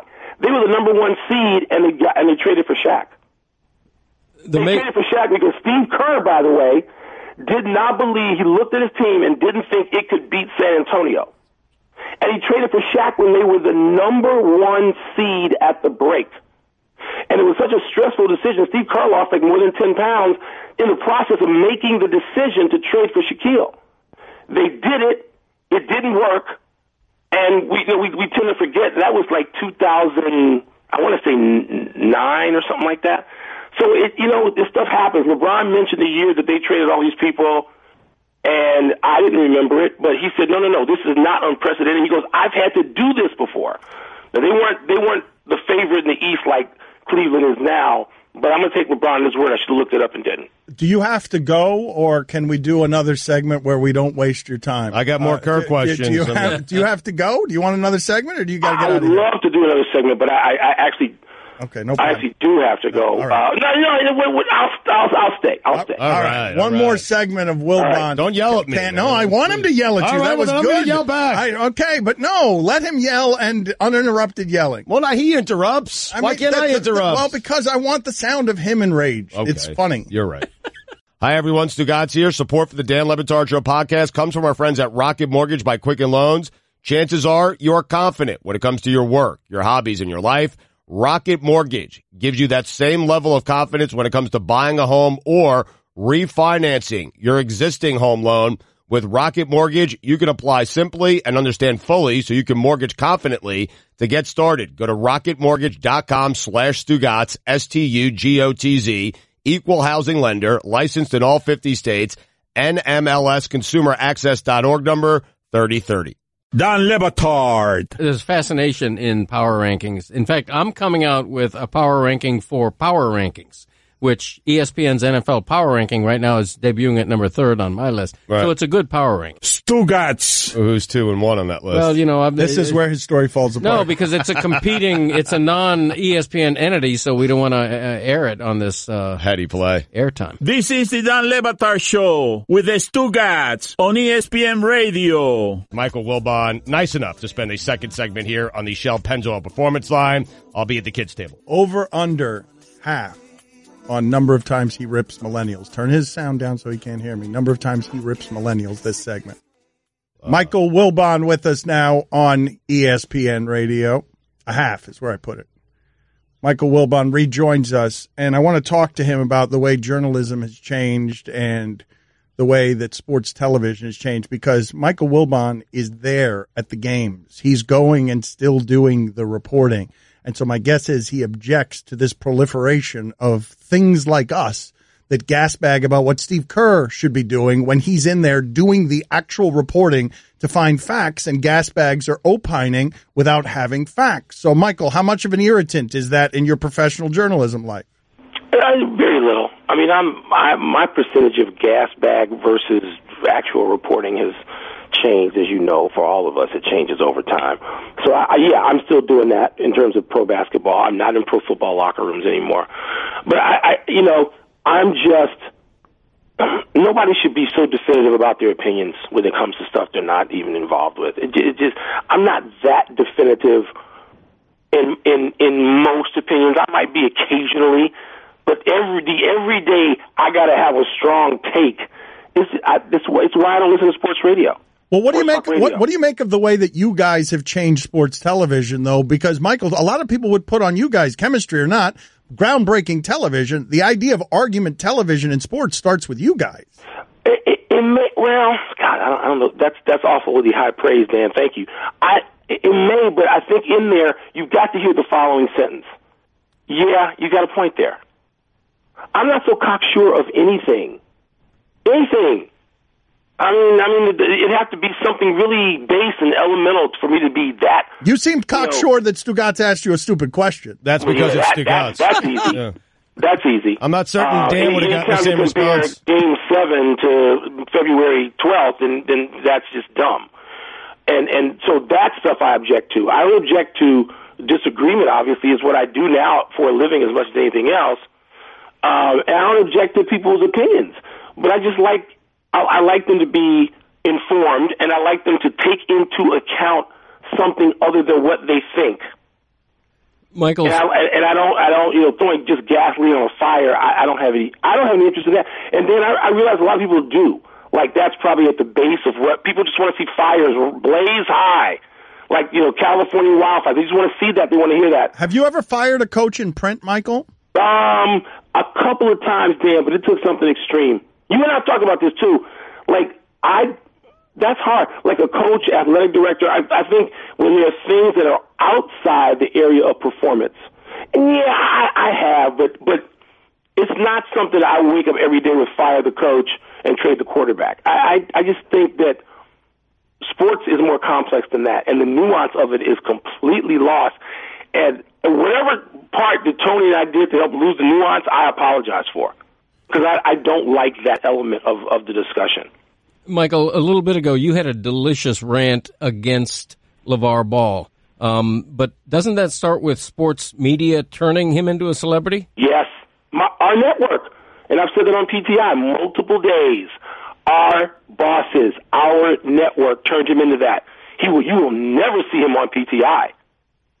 And putting a microphone under LeVar Ball's nose, why him more so than... Do you know anything about Kyle Kuzma's father? No. I don't. No. And so, just because LeVar Ball is there and opening his mouth does not mean it's news. And it's lazy for editors and producers to not be discerning and not actually debate and have rigorous debate about what is news. LeVar Ball opening his mouth in an obnoxious way is not automatically news. I just think that news has changed on us, Mike. Like, it was news. The way that you and I did it used to be the standard for news, and that is not the standard anymore. Yes, and Mike, right. Mike, we lose. Right. We lose, Mike. We lose. Dan, you're right about that. It has moved. I've not moved as far as the definition of it has evolved. I couldn't agree with you more. I agree with you completely. And yet, we, the people in the business, still need to maintain some control. We need to discern to some point. We can't just, or you can say we're reacting to a tweet, but is it automatically news? It is if it's coming from 1600 Pennsylvania Avenue. If it's coming from LeVar Ball, I'm not treating it quite the same way. But I agree with you. That's a stodgy, old definition of what it is. And you know what? I'm stodgy and old, and I got the damn microphone in terms of my show every day. And so that's what it's going to be until the millennial takes over. Mike, I'm wondering, though, and we got a minute here. I'm wondering, though, you've been doing this for so long. Do you have a take or an opinion that you regret, that you've changed over time? Oh, sure, all the time. Yeah, absolutely. Is there one that sticks out for you? Oh, God. I just think the general ones about what I feel about free agency or player movement, big issue stuff. I mean, the small ones don't matter, whether you want to trade. But you don't have. I thought the 0-16 Lions were making the playoffs. You don't have anything like that in your past. I got so many of those. Those don't register. It's the big ones. It's the big ones that matter. I got stuff that I'd like if I was doing it today, just by virtue of being old. I feel differently about issues at 59 years old than I did at 39.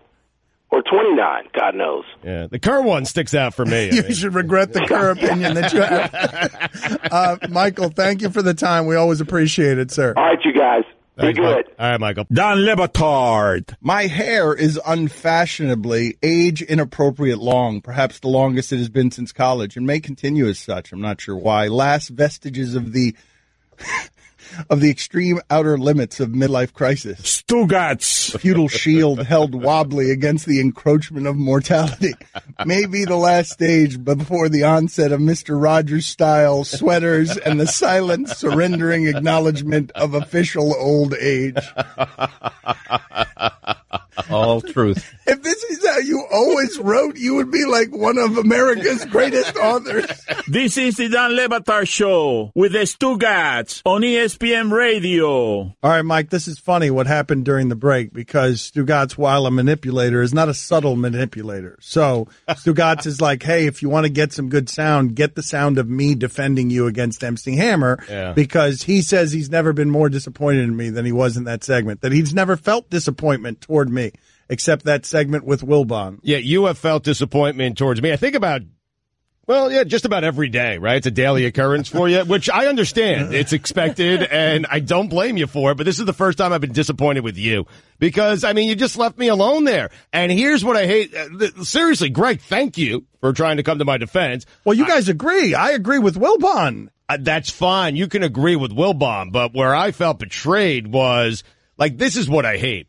He kept cutting me off. You were telling me to let him finish while he was cutting me off on our radio show.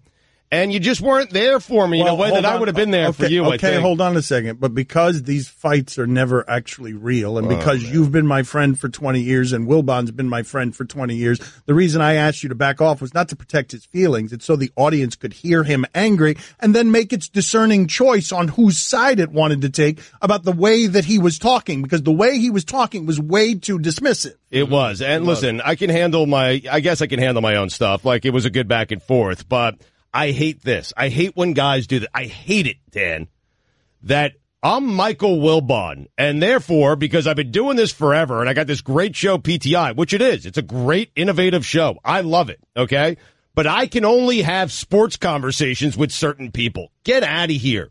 We're talking sports. Well, there is a difference. There is a difference in sensibilities between us and Wilbon. He announced, hey, I'm now the stodgy old guy, and I'm the one with the microphone, and I'm going to go ahead and sit with the thoughts of, I have the platform, you don't, eat it. And that's off-putting. Nobody likes that. I have spent my career saying, look, this platform isn't just for us, but Cody recognizes it. Cody absolutely believes his sports opinion is worth more than yours because he's in those locker rooms reporting things and getting information, and he believes in journalism that way. I do it the right way. I form my opinions, nuance, and then you exist. Right. And the people. I'm needed. Okay, well. I'm a representative of what's needed in sports media. I'm sorry. Okay. No, I speak on behalf of the fans, man. I speak on behalf of people who are armed with no facts. Who just let it fly. That's true. That's what we do. I know, but that's what sports fans, Michael Wilbon, that's what we do. We can't all go to the games. Mm-hmm. Sorry. Mm-hmm. Well, you scalp your tickets. You could go to the games, but you just scalp your tickets for profit. Yes. But to me, there is a funny disconnect between you and him on that, because I don't think there's anyone listening to that who isn't discerning about, maybe you can disagree with the question, but the way that Wilbon disagreed with the question put Stugotz at the children's table. And if you have an objection to me not protecting him, I didn't think he needed protection. I thought it was good radio. But you can make your own assessments of what you think of Wilbon for treating Stugotz that way, and you can make your own assessments about Stugotz. I'm sure you're going to side with Stugotz. But that show, those two guys have gotten older. Yeah. They have older sensibilities. They were the pioneers on this front. I remember specifically when PTI was created, the way that people would say that can't work. That was the up close spot. That's where Roy Firestone did the interviews. Two sports writers on television arguing. What the hell is that? That's going to last 6 months. Even Kornheiser thought it'd be off the air fast. And look at what it became. Sure. And the ego and success of that will make you feel like your opinions matter because you're the one giving them on television in a way that 1 million people a day are watching. And so I understand how you come upon in older age being dismissive of the guy like you who appears and is going to tell him, the journalist, as a fan, the right way for Steve Kerr to coach his team when you're armed with no facts. But he watched the game in front of his TV. I mean, he wasn't like he was there or anything. No, but he's around the team. He's talking to the people. He's covered the NBA all his life. Right. You've only gone to NBA games the nights that you don't sell your tickets for profit. That's fair, but I could still, and that's my point, Dan. I don't need to be at the game to have an opinion on whether or not Steve Kerr, with what he did last night, was right or wrong. It's my opinion. I read the story. I know what he did. It doesn't matter. Like, who cares? You can't have that conversation with me because I'm Stugotz and you're Michael Wilbon? That's crazy. I'm sorry. And most of the audience would agree with you on that, if not all of it. Yeah, Wilbon was rude to Stugotz in being so dismissive. Plus, this was not a fact-based argument. This was not an argument where it was quantitative. It's a very legitimate opinion on both sides, but I'm amused that anybody gets angry over a discussion like this. It's not a serious discussion. Well, but it's not about social injustice. But that's where the discussion, that is where the difference in sensibilities lies. Michael Wilbon does not like, man, this has been something I could tell you about sports television for a while. I'm not saying that our highly questionable is the right way to do television, but I do think that it reflects in some ways my sensibilities. Just my dad being there as a court jester, and we just like play YouTube videos and watch them together, and it's stupid. But I remember going to PTI for the first time, and this is an absolute disconnect between our show and the average sports audience. I remember going to PTI for the first time, and there were a bunch of manufactured issues like, is Frank Reich, the coach for Andrew Luck, or whatever stupid issue of the day it is that News of the Day we're talking about. And I was in there talking to the producers. They're like, why don't you guys lead with that bear that fell out of a tree and landed on a trampoline? Like, why aren't you guys leading with that? Why are you leading with the manufactured question of the day? And the success of PTI, especially compared to our show, which is half the size of PTI, would tell you that the audience sides with them on those sensibilities. Because our show has been a lot of desserts for a long time. Their show is for people who take sports seriously. And they have fun with it, but it's fun to a point. It's not the fun that we're doing where we're urinating all over everything. And we want to just have trampoline bears. You know what I mean? Like, this has been a disconnect between, the producer for PTI and our show is the same. The producers, all the people are the same. Yeah. Their show is better. Their show is more popular. Their show is more successful. Their show has the sensibilities that the sports fan wants more than this show does. This show is an acquired taste for the sports fan who doesn't want to take his sports that seriously. But at that intersection is where we get into all our fights with Wilbon and with everybody in sport. When I get in trouble with ESPN, that's the intersection where I get in trouble with people at ESPN. What? I sold my Hall of Fame vote to Deadspin. It's funny. What? I put up billboards of LeBron in Akron. What? It's funny. No, serious sports. You're suspended. All right, good talk. Boring. I supported you through all those times. Oh, okay. We'll talk about my lack of support for Stugotz in a second. No, we're good. You and I are good, man. You said what you had to say. Listen, you thought I could handle it myself, and I did. I just didn't like how Wilbon. I understand people are mad at me and at Wilbon. No, they shouldn't be mad at I get you, it. just no, Wilbon. but the tone was bad, and the words were bad. 1-800-Flowers. 1-800-Flowers is where it's at. People, we've been telling you for a while. Valentine's Day is tomorrow. 1-800-Flowers right now. Right now! Yeah, you have no choice. Right now! Yes. You have a choice. You can do it the next couple of times I read it, but right now! All right. Well, maybe you do have a choice. Tone, fine. Right now, 1-800-Flowers has amazing offers on fine. Tone. I just saved hundreds of dollars by switching to Geico. I feel like I'm on top of the world. Disclaimer, you will not be transported to the top of the world. In the unlikely event you find yourself at the Arctic Circle, seek shelter from the elements immediately to avoid frostbite and or hypothermia. Geico will not be responsible if you find yourself in a cave or crevasse with a lonely abominable snowman, who in all likelihood will force you to play games including but not limited to Go Fish, charades, Chinese checkers, or his personal favorite, Red Rover, send Yeti on over. Geico is not liable for any damages, either physical or emotional. Geico. 15 minutes could save you 15% or more. Dan Le Batard. The Cody Stugotz combination, though. I can't imagine. Well, yeah, you have no idea is. how I dread Tuesdays to have two Stugotzes in here. God bless you, Stugotz. You don't wander around the premises as segments are started. I didn't know the segment was starting. Sue me. Stugotz. But you started taking your stroll as the rejoin was playing. Well, I didn't hear it because the things weren't in my ear. Right. The things that are under whose control? My personal assistant. Yeah, nobody is the answer to that. This is the Dan Le Batard Show with the Stugotz on ESPN Radio. Let me go around the room here real quick. Roy, the stuff that's been happening here in private, behind the scenes, good radio or not good radio? Good radio to reveal? The audience would want that, yes or no? Excellent radio. Chris, yes or no, the audience would want what's been happening here behind the scenes? Because it has to do with me? No. No, not that part of it even. I'm not even talking about that part of it.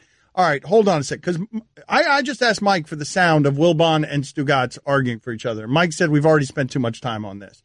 And Stugotz was stomping all over the hallways, angry now at Mike Wilbon. He's gotten himself worked into a lather on Michael Wilbon. And Wilbon's angry at Stugotz. Mm-hmm. And so I think all of that's good content. I think all of that's good radio. But nobody wants to do it but me. Nobody wants to do it but me. The idea, Stugotz is also mad at me for not defending him again. Stugotz has never been disappointed in me. I'm more okay with that now. I am. I'm more okay with it now. I have, my fury is aimed directly at Michael Wilbon. What he did was disrespectful. I don't think there's anything disputing that, but he thought your question was stupid, and so he said so, and he's been doing that one for a while. Right. He's been dismissing things as stupid for a long time. I don't mind that. Just the notion that you can only have, because you're at the top of the sports media landscape. It's insulting. That you can only have conversations with certain people about certain topics. Get out of here. I don't think Sorry, Michael, get out of here. I don't think anyone's going to side with him on the way that he treated you. I don't think anyone's going to. Do we have that sound, Mike, or we don't have that sound? So we'll play the back and forth for you because it was 40 minutes ago. Wilbon's mad too, though. But he's mad at me for what? For what? He thought it was he didn't think it was for having a conversation. I was never mad at Mike until it's like, hey, I can only have this discussion with Dan. All right, well, let's listen to the back and forth here. Mike, he does a Game 7 against the Rockets, Western Conference Finals. You okay with it? He lets Draymond. Game 7's on February the damn 10th. I'm just saying. Don't ask me a stupid question. Michael, no. It's too dumb to even ask me. Michael. To compare Game 7 with today? Stop being stupid. Seriously. Mike, no, the Rockets are up 3-0, and Steve can't reach his team. They just want to get to the finish line. And he says, hey, Draymond, coach the team. This is why, if I can talk to Dan about something reasonable instead of something this dumb, then I'll come back and I'll stay on the show. If not, I got better stuff to do, fellas. How weird to be that angry and intolerant over a hypothetical question. Greg, what I'm telling you about what I'm telling you guys about the sensibilities and the way that people take sports too seriously. You understand that his ripping of Stugotz and his ripping of LeVar Ball are about the same thing. Michael Wilbon feels that those people have not earned his platform, and there's condescension in it. That's for sure. I'm actually proud of myself. I mean, to get Michael Wilbon that agitated and that upset, I'm thrilled. I am thrilled. Well, you were agitated and upset. You were stomping around during the break. I rarely see you get angry. Yeah, I'm mad at him. I think Stugotz has a point, though, to be upset at how you failed to back him up there. In that clip, there was you laughing, shushing. I told him you shushed him, and then you brought it back to laughter at the end, all while Michael Wilbon is calling Stugotz stupid. Yeah, and a bum. All fair. A bum. All fair criticisms. You bum. He didn't call you a bum, did he? Yeah, he called me a bum. Seriously? I didn't hear that. I didn't either. He said, I don't want to he called you dumb, which would just dumb. Dumb. Okay. Which you mishearing and turning into dumb doesn't exactly refute his point. Yeah. Either of them, whichever it is, bum or dumb. You not listening correctly to what the insult was does not refute his point. Why should I listen? He wasn't listening to me. I was trying to shush Stugotz, though, but not because I wanted him shushed. It's because I wanted the space for Michael Wilbon to be angry because I thought it would be funny. It's just a letter difference. I mean, everyone making a big deal about it. Bum and dumb. Yeah. I was surprised by Wilbon's reaction. I was. I didn't know he took himself that seriously. Stugotz here for Dollar Shave Club. Thousands of athletes are going for the gold, and as the clear champions of the bathroom, Dollar Shave Club deserves a gold medal. Dollar Shave Club has everything you need to look, smell, and feel your best. Shampoo, body wash, toothpaste, they got it all. And of course, the best razors you'll ever use. You get an amazing, high-quality shave every morning from the DSC Executive Razor. Plus, the true gold standard of any morning routine is their Dr. Carver Shave Butter. It helps the razor gently glide across your skin. Dollar Shave Club delivers everything to you. That means no more trips to the store, wandering the aisles, hunting for razors, shampoo, and toothpaste, then playing cashier, scanning and bagging your stuff. Go for the gold. Join Dollar Shave Club today, and for just $5 with free shipping, you'll get the 6-blade Executive Razor plus trial sizes of shave butter, body cleanser, and one wipe Charlie's. Then keep the blades coming for a few bucks more a month. Get yours at dollarshaveclub.com/Dan. That's dollarshaveclub.com/Dan. Been on the show several times. Stugotz. Is that B-O-Z? It's B-A-S. Yes. B-A-S. All right. I was, because there's Boz Skaggs. Boy, you guys are dragging this thing right into the quicksand. Well, why are you pronouncing it Boz, though? Right. Probably like Baz or something. Exactly. Bass. B-A-S, right? Bass Rutten. Boz would connote a Z, right? Right. Yeah, it's like a Scandinavian name. Yeah, like Boz, like Bosworth. Boss. Yeah. Rutten. B-O-Z. Yeah. Yeah. Continue. Something about a dog? What's the dog's name? Speedy. Speedy Rutten. This is the Dan Le Batard Show with the Stugotz on ESPN Radio. I do want to talk a little bit more about this idea. Mike Lombardi! What? That guy. I can't. Mike Lombardi! Jason Kelsey. What? Mike Lombardi! Now, there is a conundrum. Jason Kelsey is a bit of a conundrum because Mike Lombardi! The words he was saying at the microphone suggest that Jason Kelsey takes himself and his team and sports very seriously. However, the costume that he was wearing, which was awesome, did not suggest that Jason Kelsey took sports seriously. And the thing that I want to talk with you guys about, because our audience is strong, our audience is, loyal. Stugotz, we saw some numbers on that megacast that we did. Crazy. And people were stickier watching what we were doing during the national championship game. The people who were watching for longer than the people who cared about Alabama and Georgia were watching that actual game. The numbers are a little bit crazy. So there is a place for this nonsense. But I would say Stephen A. Smith's sensibilities aren't they aligned with Wilbon's? Yes. Yeah. Like, how many people on ESPN are you finding that don't take themselves seriously? How many people, and throughout the entire network, all the people complaining to the talent office about the crud we do around here to them, how many people at ESPN do you look at and say, that is a person on camera who doesn't take himself seriously and is just like, he doesn't mind being the court jester the way that Stugotz is the court jester, or the way that me grading on a curve amid other journalists is the court jester? I mean, you're rare from the standpoint you are a journalist, a great journalist, and you don't take yourself too seriously. There aren't many people, I'm trying to think, people at ESPN. But I'm saying that's why you should be thankful for that. It's the reason we get to exist. If everybody was doing it our way, we wouldn't be any kind of special. No. We need everyone else to be that self-serious in order for us to stand out not being serious. 100%. I am thankful for that. No, I've been railing around about sports for 25 years about the idea that you allow me to exist in this place where I'm the guy saying, hey, fun and games should be fun and games. Instead of arguing about the Phoenix coach's feelings and whether he was disrespected last night because Steve Kerr was doing fun and games like fun and games. JP. Triani. Yeah. Like you guys say, so you guys are okay taking things seriously on the stuff you take seriously, which earlier in the show was defending the respect that the Phoenix coach we couldn't name deserved. Yeah, but the difference is my taking it seriously doesn't equate to the anger level that you see from Wilbon. Right. I was defending myself. I don't care about the coach. He's entitled to his opinion on the coach. It was disrespectful to me. I don't care about any of that. He can have his opinion on the coach. What I don't understand is why can't I have mine? I can have it with Greg. I can have it with Mike. I can have it with you. I can have it with everyone else on the planet but Michael Wilbon. Think about that. We're talking about sports, Michael. Seriously. Sports. Mm-hmm. You can have it with Tony. You can't have it with me. Reality, not me. Stugotz, I mean, blah, blah, blah, blah. Okay, you do this, Stugotz, and you're right. I know I am. But you were him 10 years ago. Of course I was. You were that. You 100%. Were sports radio gas bag whose opinion mattered more than Joe on a mobile.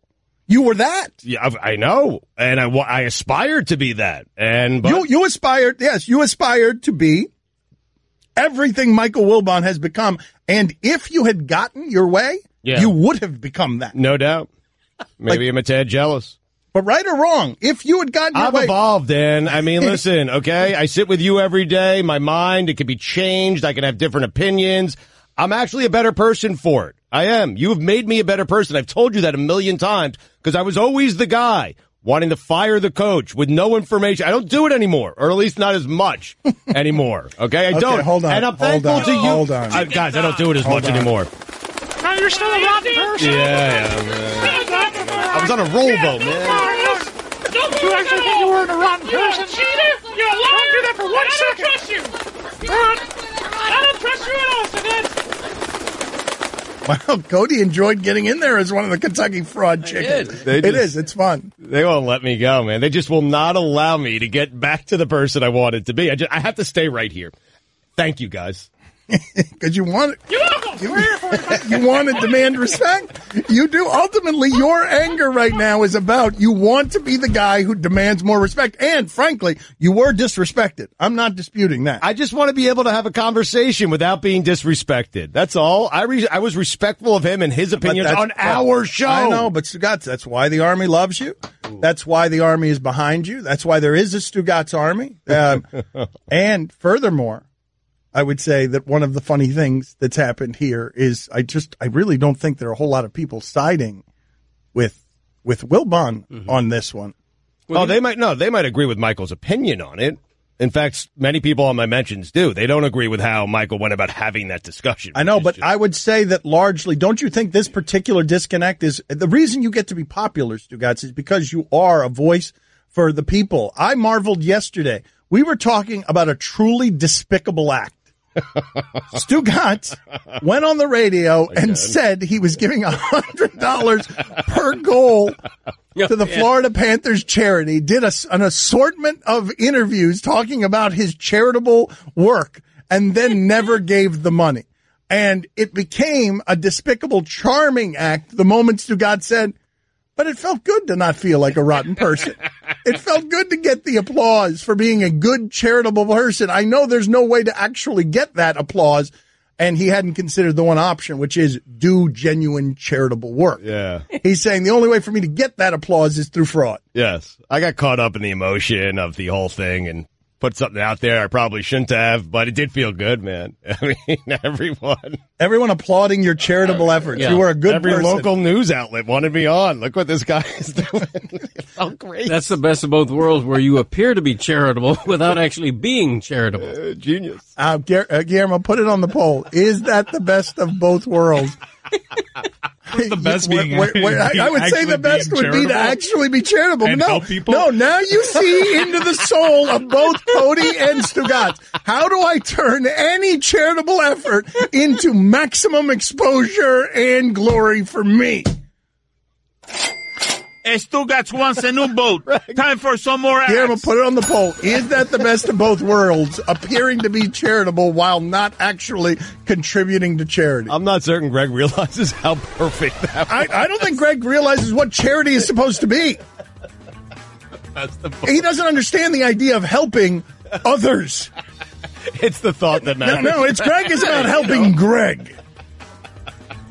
So the best way to do it was to not actually be charitable, just get the credit for being charitable. Best of both worlds. That is my every Tuesday, people. Hi, everyone. Stugotz here. Support for the Dan Le Batard Show podcast comes from our friends at Rocket Mortgage by Quicken Loans.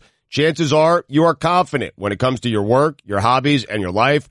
Rocket Mortgage gives you the same level of confidence when it comes to buying a home or refinancing your existing home loan. Rocket Mortgage is simple, allowing you to fully understand all the details and be confident you are getting the right mortgage for you.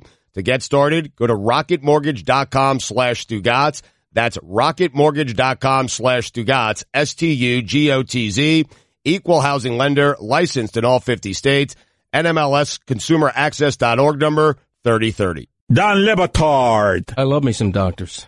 Have a lot of respect for the medical profession. Stugotz. Except chiropractors. This is the Dan Le Batard Show with the Stugotz on ESPN Radio. Greg Cote of the Miami Herald in with us today. We will have a back in my day from him in minutes.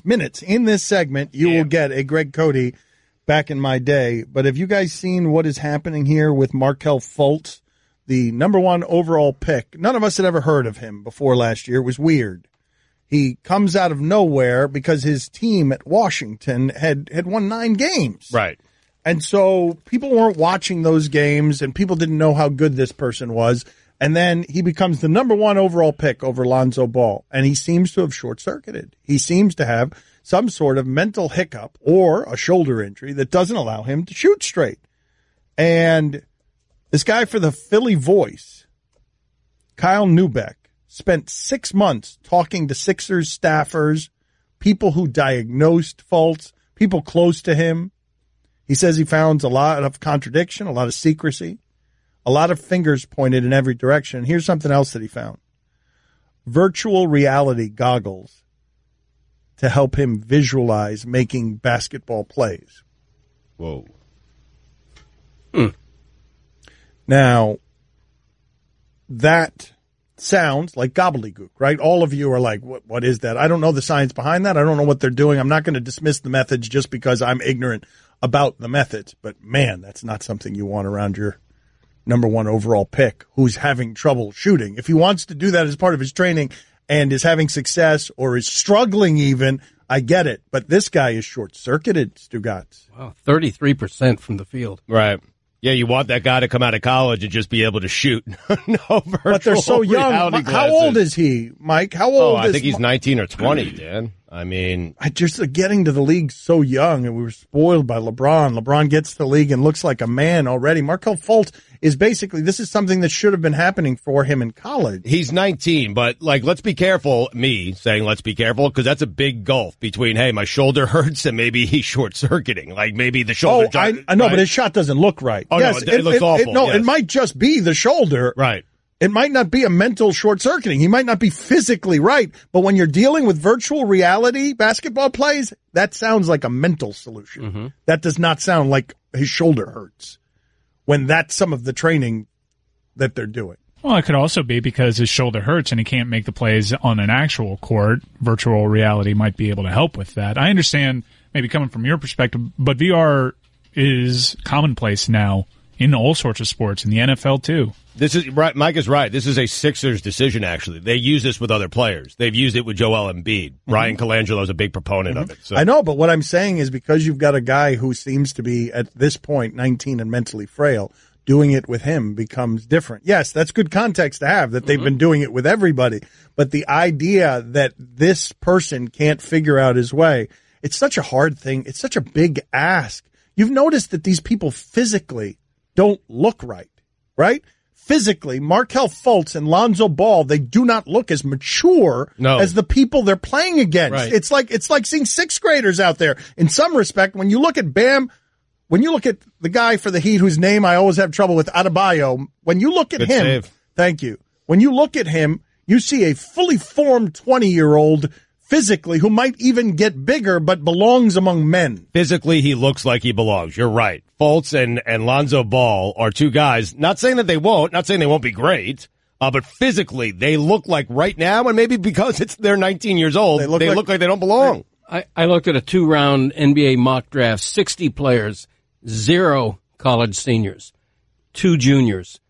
They're drafting babies. Right. But Ben Simmons is also a baby. He looks like he belongs right now. Yes. You know?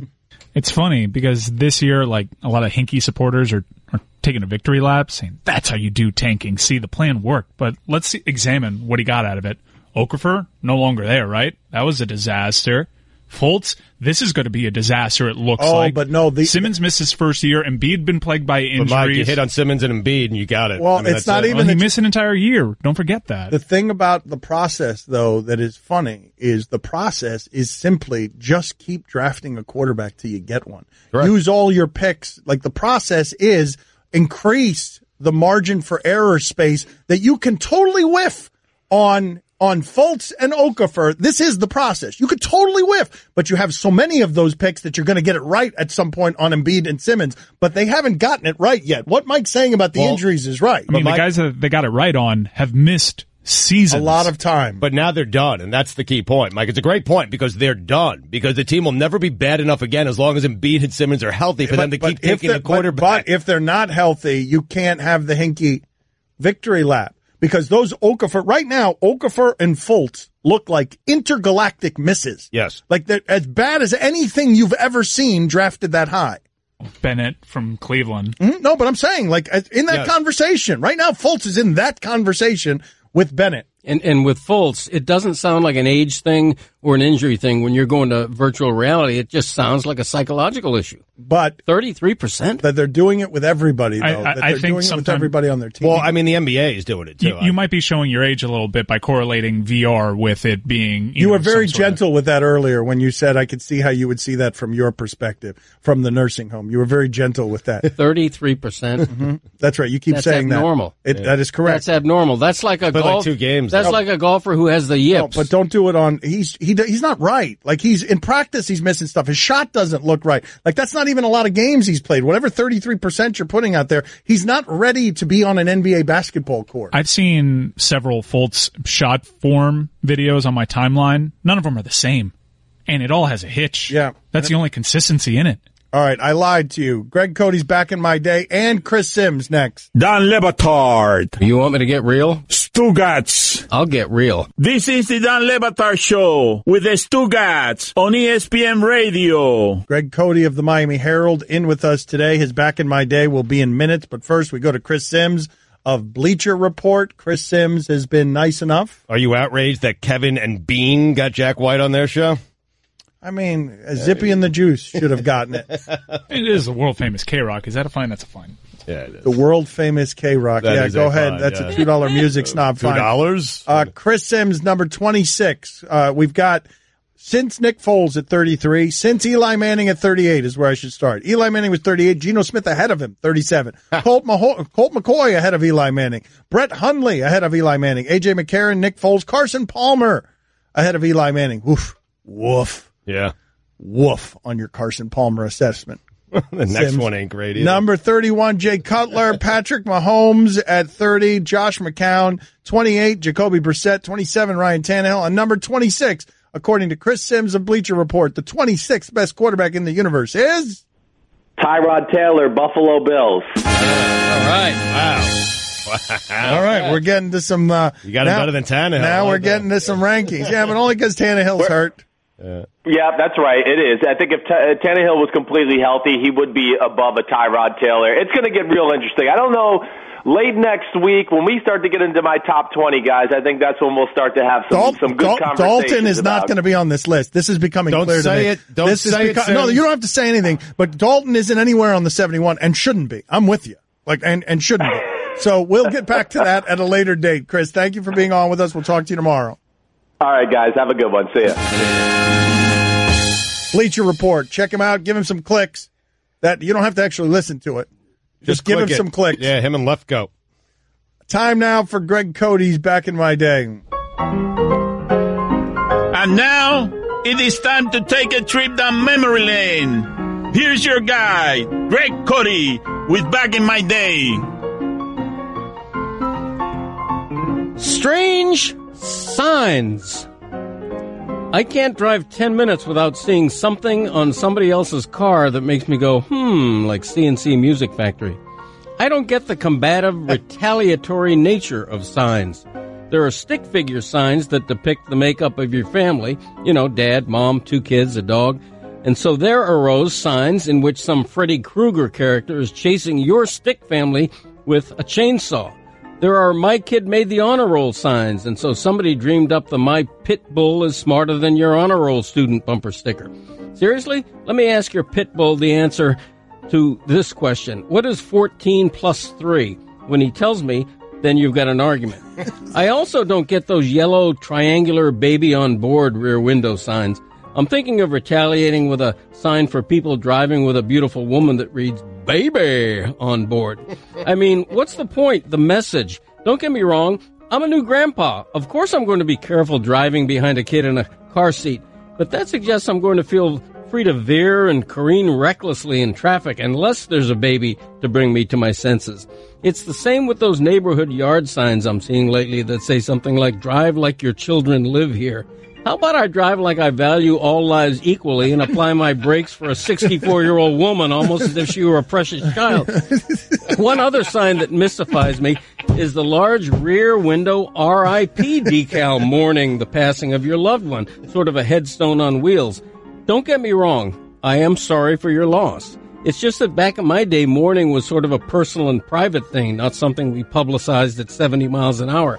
99.99% of people driving behind you and seeing that decal do not know you and did not know you're dearly departed. It's just weird to me broadcasting something so intensely personal for public consumption. It'd be like me flying a bumper sticker that read, honk if you have shy bladder syndrome like me.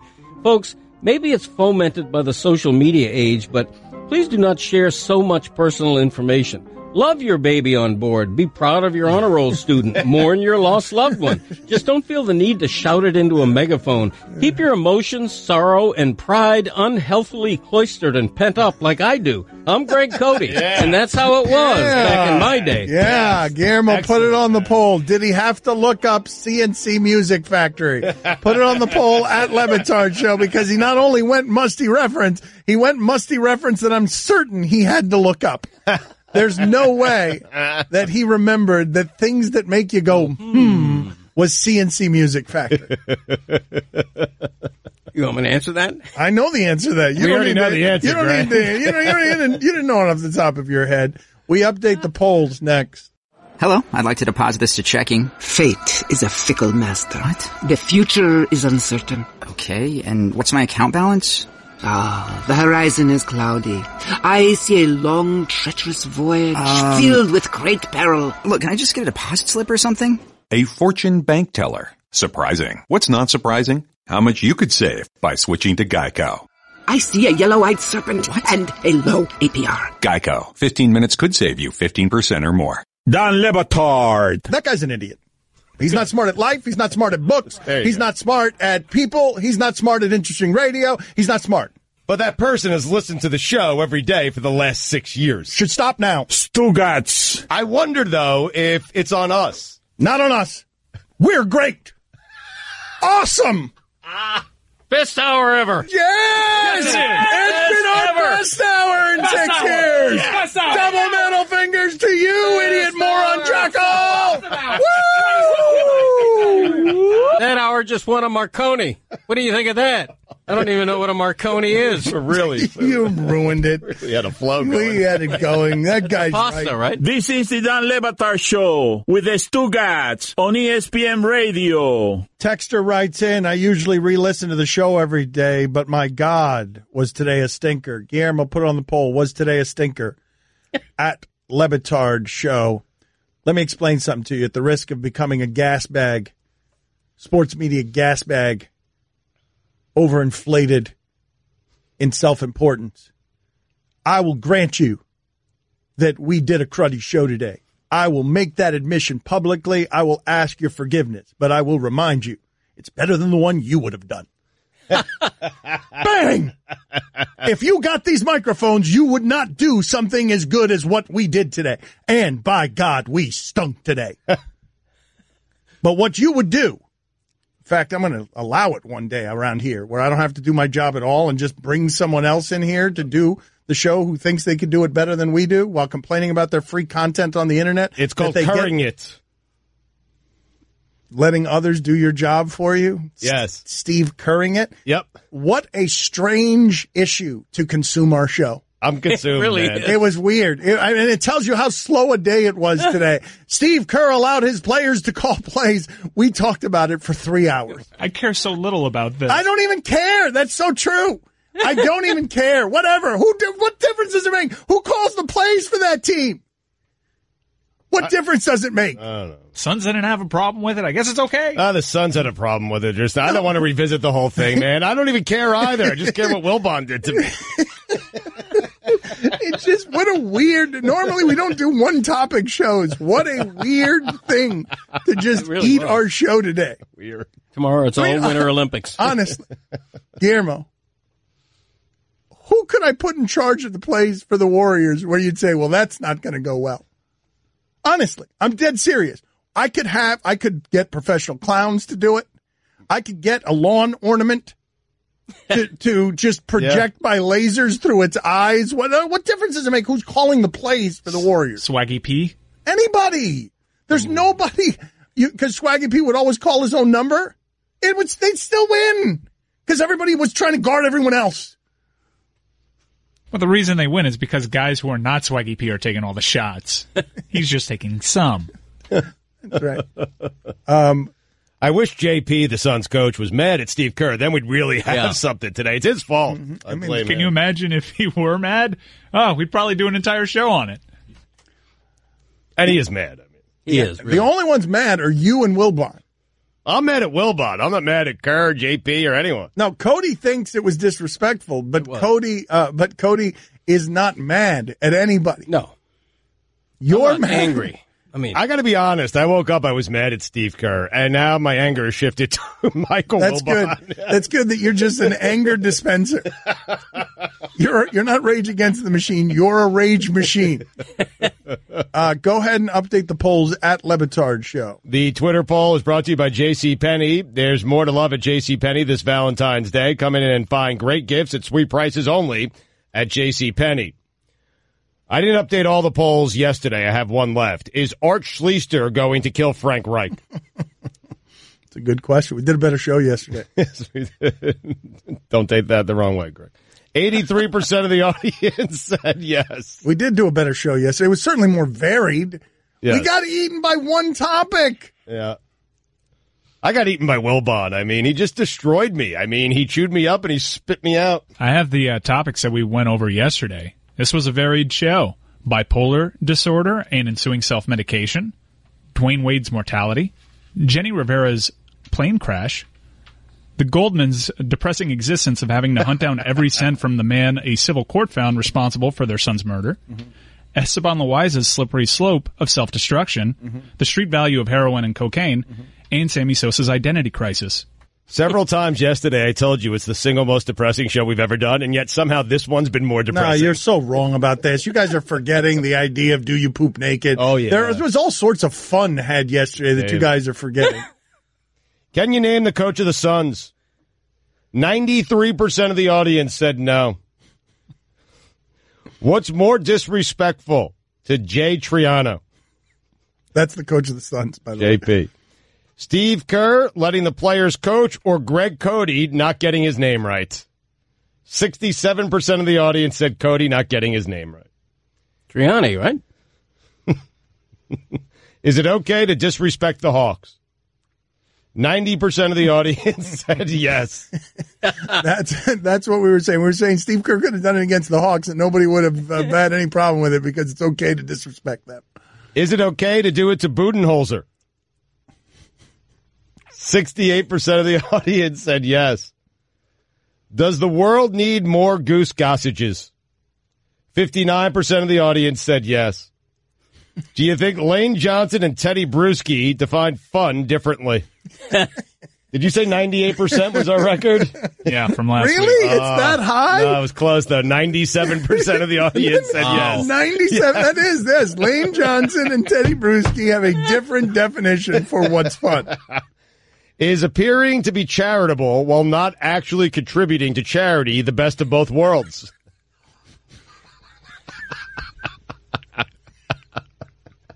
I did that. And Greg Cote endorsed it. I know he Greg did. Cote endorsed it by saying that the best of both worlds is appearing to be charitable instead of actually being charitable. Well, 68% of the audience also endorses it. All right. Oh, man. Did Greg have to look up C&C Music Factory? 94% of the audience said yes. And then we have, was today a stinker?